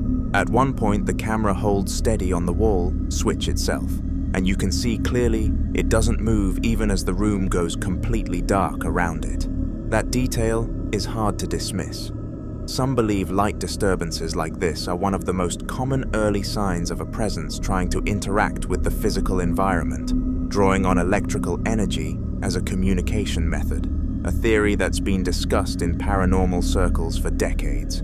Skeptics will point to faulty wiring or a failing dimmer, and that's a reasonable explanation. But it doesn't sit easily with how controlled the dimming looks, almost deliberate rather than erratic. The second clip appears to be recorded in the same home, this time in a different room, where a closed interior door with frosted glass panels separates the dark space the camera occupies from a room beyond that's lit by a single warm overhead source. For over a minute, the camera holds still on that door, and if you watch the light through the frosted glass, you'll notice it shifting and dimming in a way that mirrors exactly what happened in the first clip. Watch. Appreciate all the effort you put in, but I don't like white chocolate. I don't like fruit and chocolate, but biscuit base is really nice. Can you eat that? Really? Great. It took a long time to that biscuit base, and so used to. Sorry. Never mind, Wayne. Time for the scores. The bacon was too thin, babe. The main course was lovely, and the dessert for me was a total flop. And for that reason, 6. There was less laughter last night, but I thought the menu was great, the food was great. I really enjoyed it, so I'm going to have to give Wayne an 8.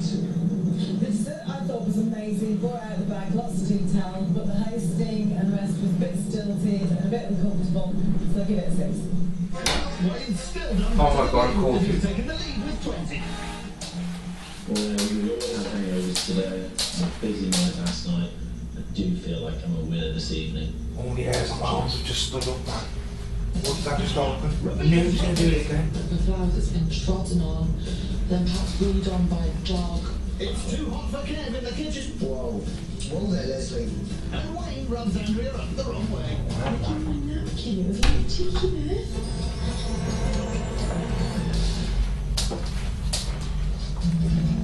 Freshen up with your dinner party. Can't believe that door just opened again, man. My hairs and my arms are standing up like white. I got it on camera. I got it on camera. You got it, mate?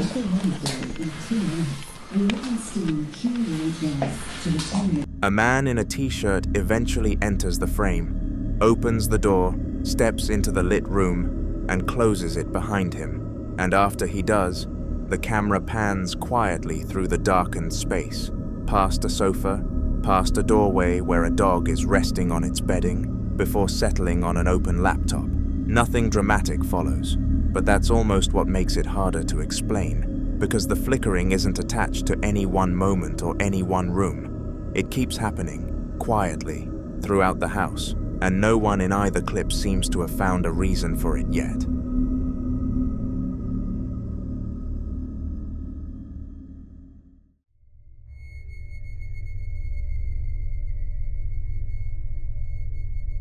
Now in this next clip, a man working a late shift at a bodega ora, a large warehouse-style supermarket, decides to film an aisle that's been making him uneasy.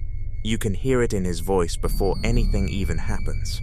Speaking in Spanish, he explains that noises have been coming from this particular aisle for a while, and that he's been avoiding it because this is the same aisle where he claims something showed up before, something he clearly doesn't want to describe in detail. He's scared just walking toward it. That alone tells you something.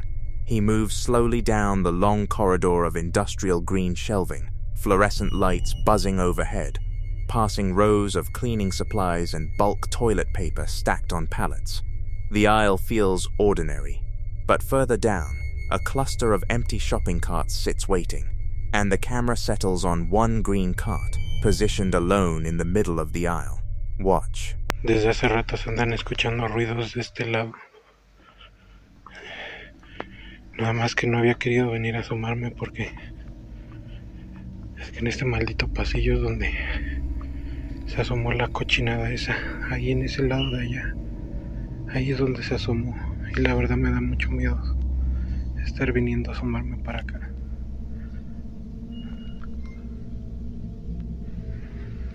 ¿Qué es eso? Se está moviendo el carro. Soy yo, se está moviendo esa mierda. No mames, si se está moviendo. pasa aquí? ¿Qué mierda está pasando? Se está moviendo esa porquería.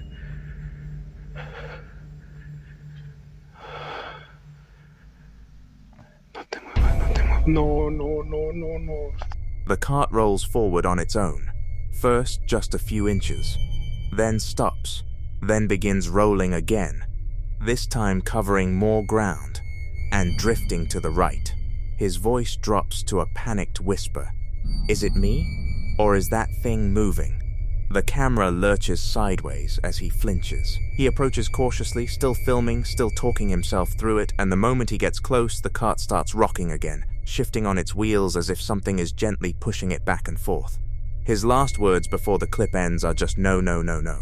Some believe this kind of activity, movement with no wind, no incline, no visible interference, points to a poltergeist, a term that comes from German meaning noisy ghost, typically associated with kinetic disturbances in enclosed spaces. Skeptics will argue a slightly uneven concrete floor could explain a slow roll, but the cart stopping, restarting, and then rocking as he closes in is a lot harder to dismiss with a floor gradient. So what was waiting for him in that aisle, and what did he see there the first time?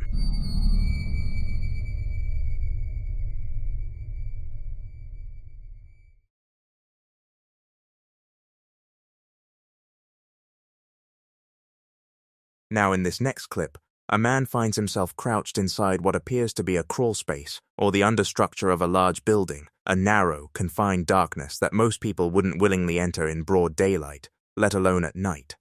He's filming on his phone, using the built-in flashlight as his only source of light, and from the moment the clip begins, before he's even switched that light on, you can already hear his breathing, ragged, panicked, the kind that happens when your body knows something is wrong before your mind has caught up. He whispers in Vietnamese, repeating phrases that translate roughly to, "Oh my God, and what is that smell?"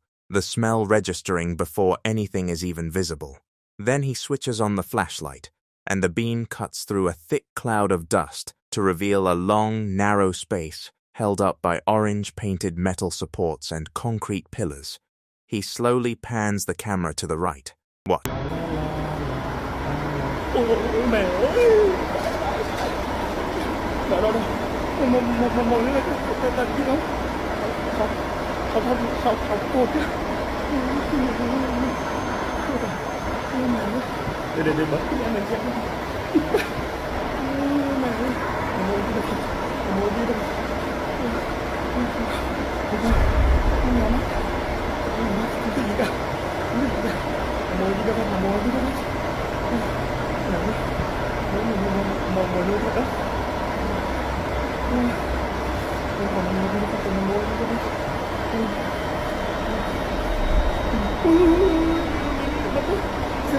Xem chắc qua mắt đó.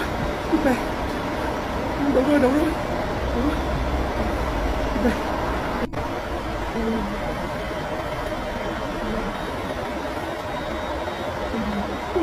In the far distance of that crawl space, a pale, long-bodied, four-legged creature moves slowly, seemingly unbothered by the light or the man filming it.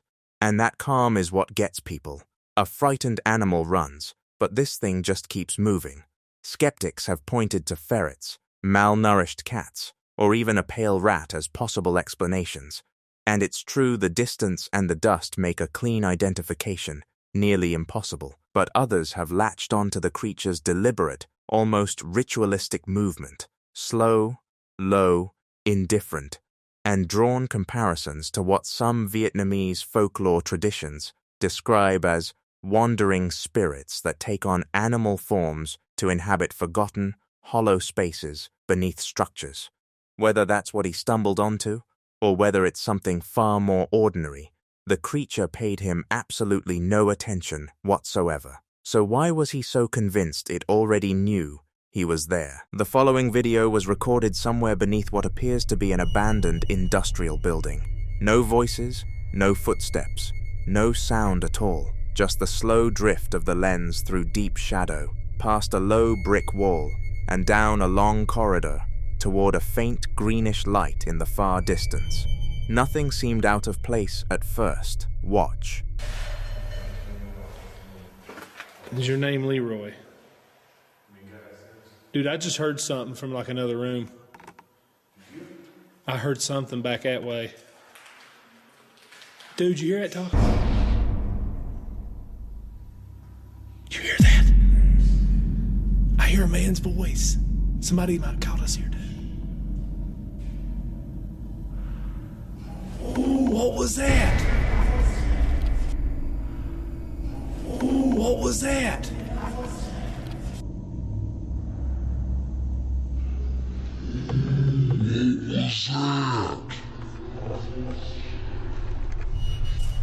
There, between two of the support pillars, a tall, slender shape stands completely still, dark, undefined, blending almost entirely into the surrounding blackness.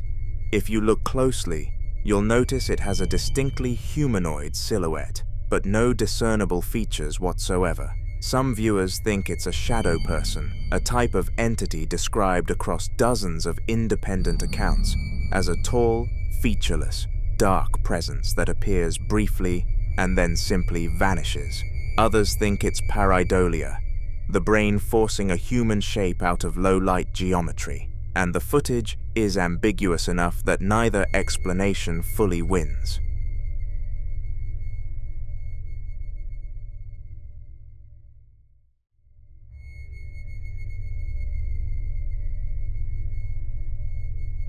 Now, in this next clip, a demolition crew in Adelaide, South Australia, was tearing down the old Royal Adelaide Hospital when one of them started noticing things that didn't quite fit the job. The building had already been stripped back, corridors cluttered with debris bags, walls scarred from demolition work, the kind of place that feels emptied out but somehow not quite vacant. A friend of the filmer was part of the crew and captured this footage on a handheld camera, pointing down one of the dimly lit hallways toward a set of double doors, one of them covered with a semi-transparent plastic sheet. Something behind that plastic catches the eye immediately. Watch. And there's no cunt behind there, right? I'm staring there the whole Yeah, fuck. It's gotta be some reason for it, eh?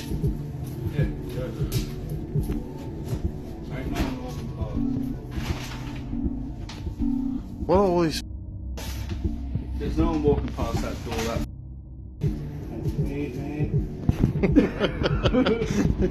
Yeah, let's see.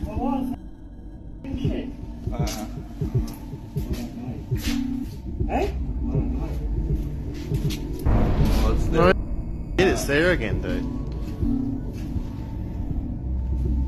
I'm filming it, eh?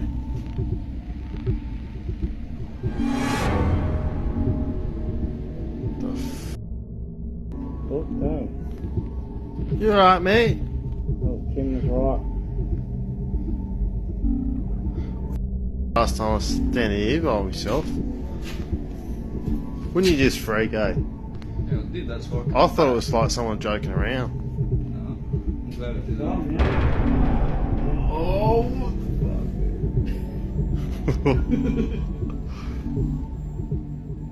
Why is it this above that line? Can you explain that?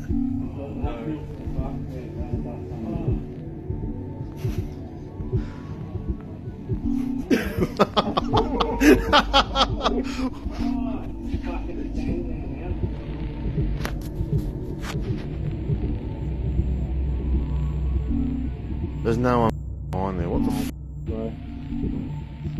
Doesn't make any sense, man. And look at all this shit like in the air.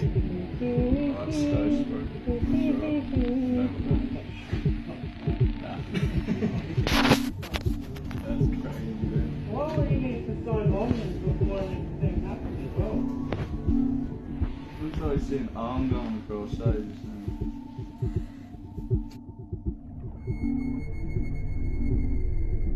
Behind the sheeting, a dark, amorphous shadow moves from right to left, subtle, but there. Then a second shape appears, slightly more defined, holding position on the left side of the door. When the man in the full orange hazmat suit walks down the corridor to check what's behind the door, he finds nothing.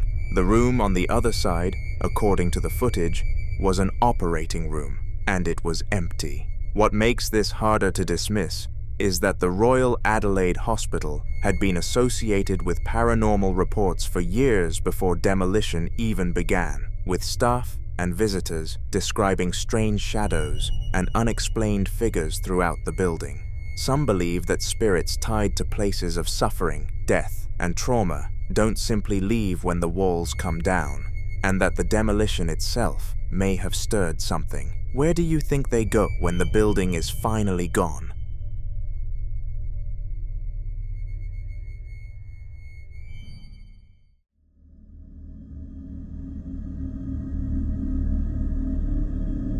This next video was recorded inside what appears to be a long, dark hallway at nighttime, a corridor lined with wood-paneled walls and repeating archways that recede deeper and deeper into shadow, the kind of space that already feels wrong before anything happens in it. The artificial overhead lighting casts a warm, yellowish glow along the upper walls, but the far end of the hallway stays completely dark, like whatever's down there isn't meant to be seen. No one filmed this. No one was standing at the other end. Watch.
Just beyond the first archway, a faint whitish-gray mist drifts smoothly from right to left across the corridor and vanishes into the shadows in under 2 seconds. Some viewers think it's a dust particle or lens artifact, and with footage this blurred, that's genuinely hard to rule out. Others believe it's something else entirely. What do you think was moving through that hallway?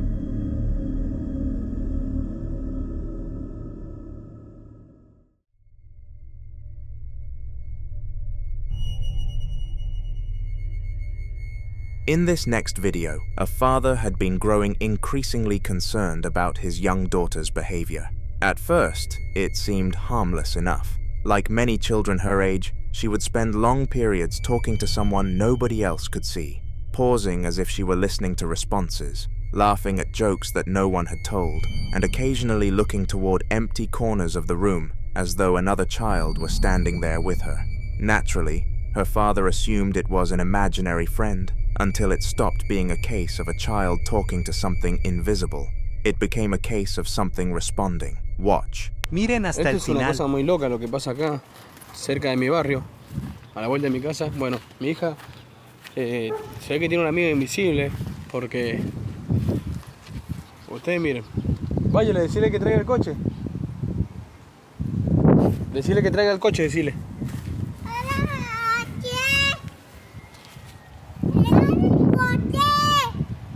Le dice que traiga el coche.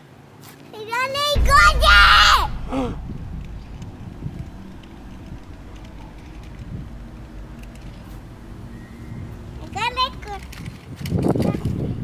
No. In the video, the father challenges the situation directly. He asks his daughter to tell her imaginary friend to move the walker, and it did. One of the oldest paranormal beliefs surrounding children is the idea that they may be more sensitive to things adults no longer notice. Across countless cultures, there are stories claiming that young children can see spirits, entities, or presences that become inaccessible as people grow older. Whether that's folklore, superstition, or something else entirely is impossible to prove, but stories like this continue to fuel the belief. Some viewers suggested the child may have unknowingly formed a connection with a spirit. Others went much further, warning that not everything presenting itself as a child's friend has good intentions. What do you think?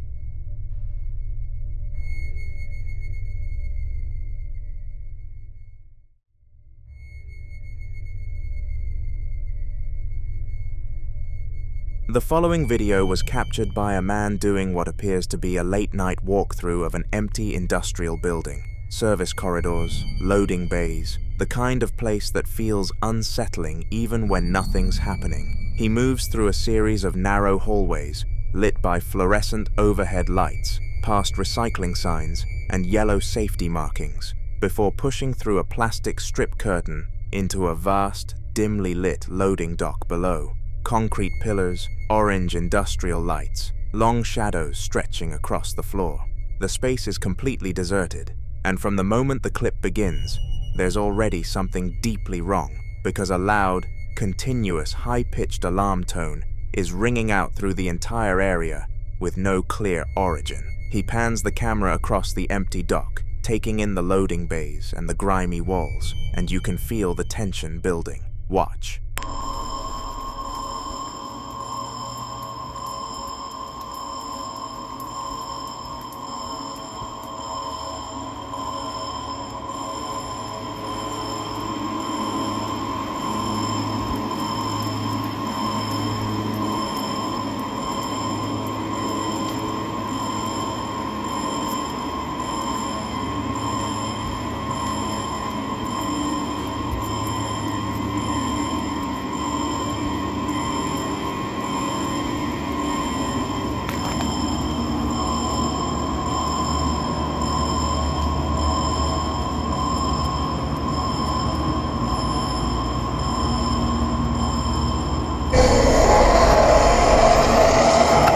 Oh, shit.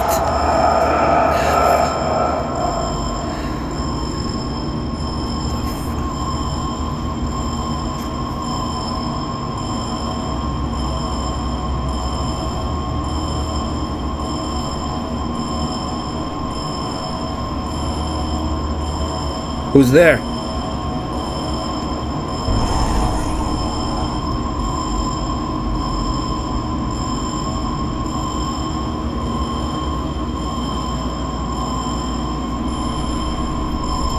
He still hasn't gotten over that scream, and from the look of things, something knew he was there and reacted. Liminal spaces like loading docks and service corridors have developed their own folklore online in recent years, described as places that exist between destinations, spaces no one is supposed to linger in, and that in some accounts are thought to attract residual energy or presences tied to the labor and isolation those spaces carry. The second clip takes that atmosphere even further. The person filming moves through another service corridor in what appears to be the same building, pulling aside a mold-stained plastic curtain before walking slowly down a narrow passage with concrete walls and warm yellow overhead light. Listen closely.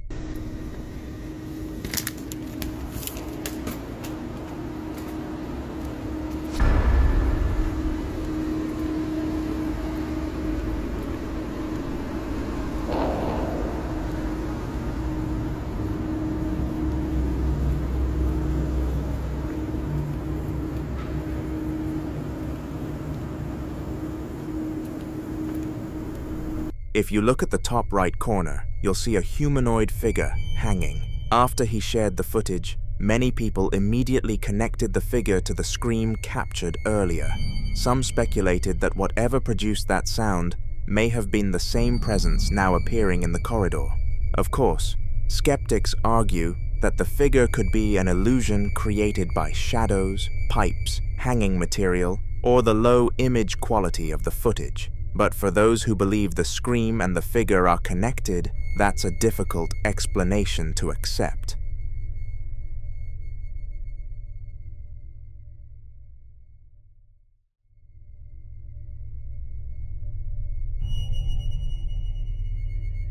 Now in this next clip, a man is working the night shift alone at a dark industrial factory, his first night on the job, when something stops him cold in one of the long corridors. He's moving through the building with a flashlight, checking doors, narrating to himself the way people do when they're trying not to feel uneasy about being completely alone in a space that large. You can hear it in his voice, that thin attempt at casual conversation with no one in particular. He makes his way down a long, empty hallway, concrete floor, exposed beams above, sparse lights doing almost nothing against the dark, and announces out loud that he's there by himself. Watch. One more door. Yeah, this one's heavy. I'm here, all by myself.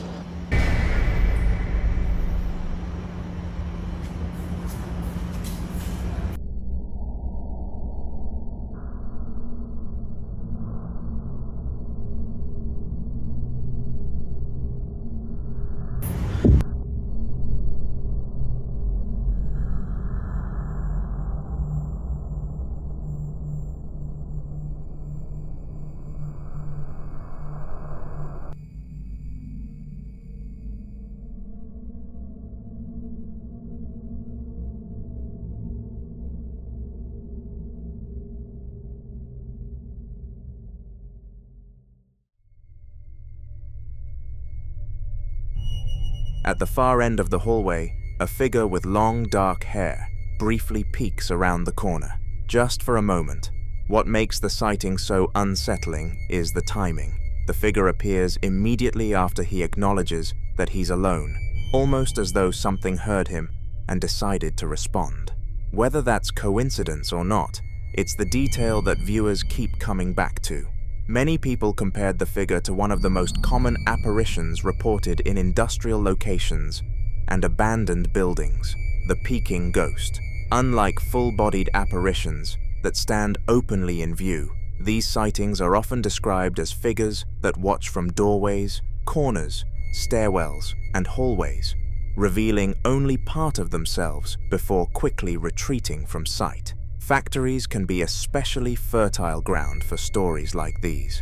Decades of accidents, overnight shifts, injuries, and constant human activity often leave behind local legends among workers. In many places, night shift employees pass down stories about figures seen in corridors, shadows standing near machinery, or unexplained encounters that only seem to happen after everyone else has gone home.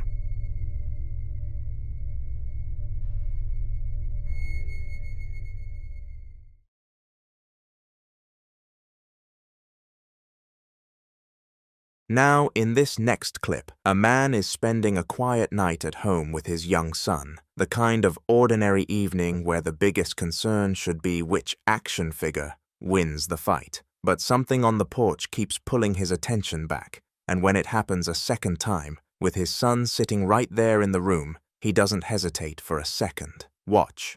Se movió la silla. No mames. Hijo, vente. Salte. ¿Ahí estás, hijo? Sí. Te voy a echarte un ojito, papi. Quiero jugar contigo. Pero se pelean, papi. Sí. Ay, no. A ver. ¿Quién es el superhéroe y quién es el villano? Cuéntame, porque yo no sé. Mira, este es el superhéroe. Y Pero- este es el villano. No mames. No mames, viste. Vete para acá, hazte para acá. Se movió la silla. No mames. Hijo. Vente. Salte. Vámonos. Salte. Mierda. No mames. ¿Qué pedo? Vente, hijo. Vente, agarra tus cosas. Vámonos de aquí. Vámonos, vete por la casa. Ahorita jugamos acá adentro, ¿sí? Es que se movieron las cosas. Métete, papi. Métete.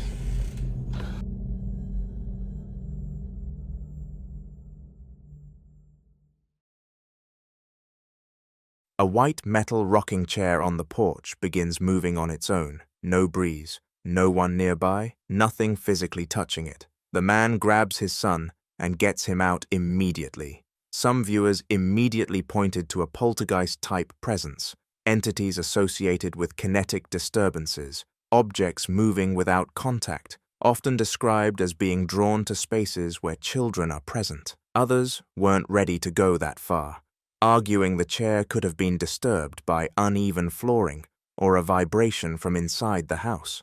But if you watch the second movement closely, the chair doesn't drift or wobble. It pushes forward with force, at a moment when the house is otherwise completely still.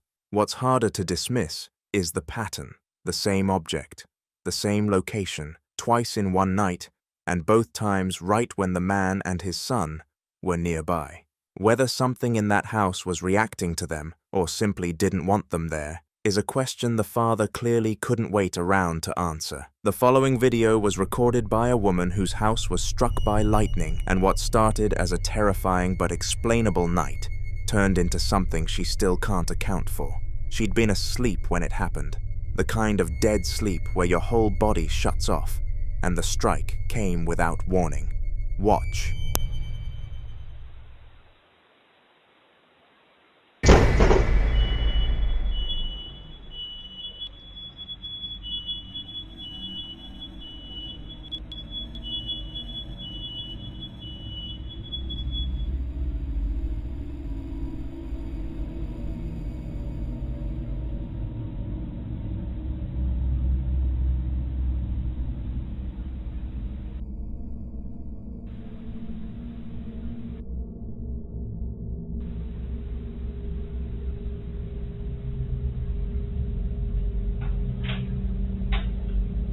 Are the dogs okay?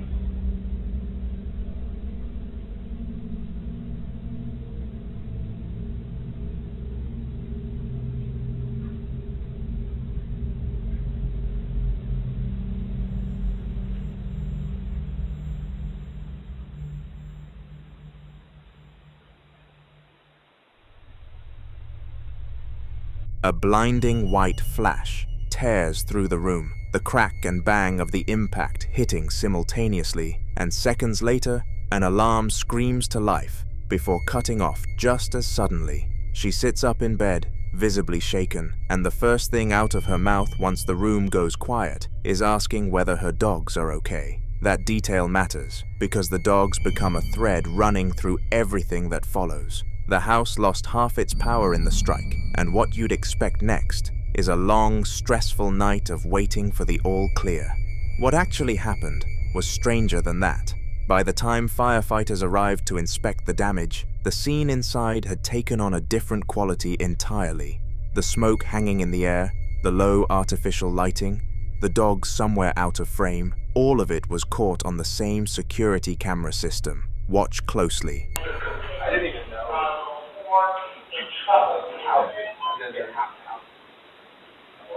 House.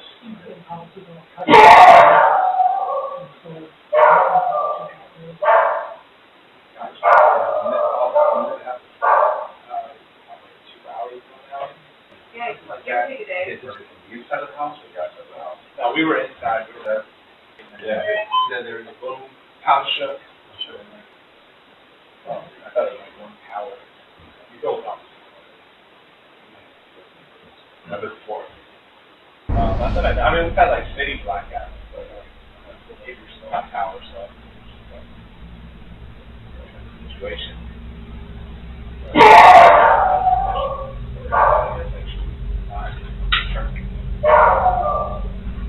And you have a breaker inside the house?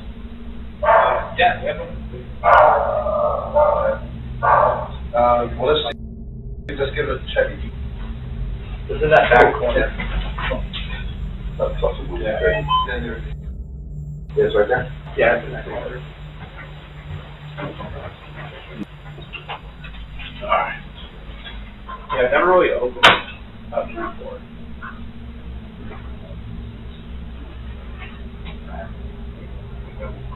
Breaker looks good over here. Okay. We'll check out the one on the outside as well. Okay. Do you think it's the outside one that's listed? Oh, let's take a look. It should be fun. Alright. And should we just leave it off? I'm gonna check the inside of the house, okay? Alright. My boss, like, I need to check. You can hear the firefighters talking through the power outage. Calm, controlled, completely professional, but pay attention to this one firefighter. He keeps glancing back at the couch over and over like someone's sitting there, except there's no one there. And then look at the candles. 2 of them suddenly go out. No draft, no movement, nothing that explains it. Then as one of the firefighters moves through the living room, working near that same couch, the security camera captures something no one in the room seems to notice. But here's the thing, it's what she found when she went back through the security footage later that changed the tone of this entire night. She was reviewing the playback, adjusting the brightness on her phone, and she directed attention to one specific corner of the room right at the moment of the lightning flash. Listen closely. Maybe if I turn the brightness down. Oh, no, that's zoom. Okay. So watch in this right corner. Right when the lightning strikes. There. What is that? What is that?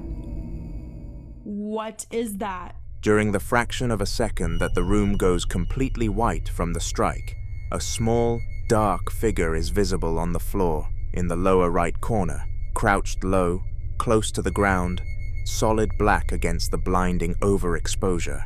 And then the image returns to the normal night vision view of an empty room. Her reaction goes from calm instruction to pure alarm in an instant. There, what is that? Some viewers think it's a camera sensor artifact caused by the electrical surge from the strike, a digital glitch born from the power fluctuation rather than anything physical. Others are less convinced, pointing to the figure's defined non-geometric shape as something that argues against a simple sensor error. A few in the comments reached for the crawler label, a term used in online paranormal communities to describe pale or dark humanoid figures reportedly seen close to the ground, often in isolated or low-lit environments.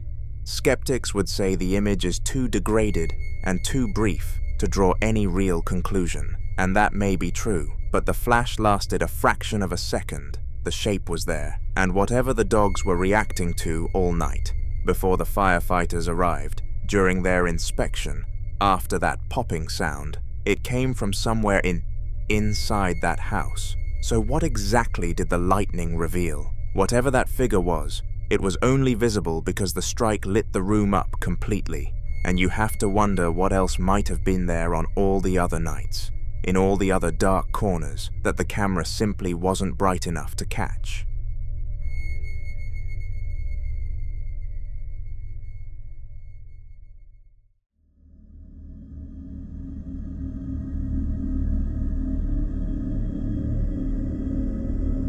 Now in this next clip, someone is moving through what appears to be a darkened home at night, phone in hand, clearly already on edge. The breathing alone tells you that much before anything unusual even happens. A female voice calls out "amor" at the very start, the Spanish word for love, and then the shuffling begins.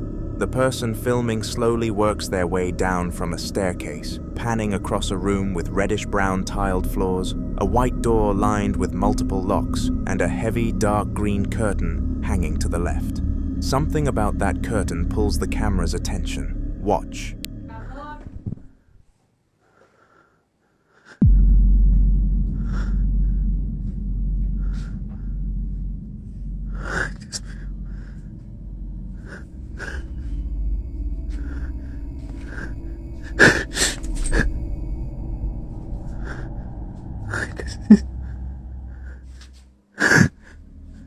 At the bottom edge of the curtain, two small, pale, bare feet are visible, motionless, as if whoever's standing there doesn't want to be found. The person filming whispers what sounds like, "Ay, Dios mío, oh my God," their breathing breaking into something between hyperventilation and suppressed sobbing. When they rush toward the curtain, the feet are gone, just empty space, where a child-sized figure had been standing seconds before. Some viewers think it's exactly what it looks like, a child hiding perfectly still, who slipped away in the chaos of the rush forward. Others aren't so sure, pointing to how quickly the feet vanished and how there's no sound of movement, no footsteps, nothing. If you focus on the bottom of the curtain in the moments before the rush, you'll notice the feet don't shift at all, not even slightly. So where did they go?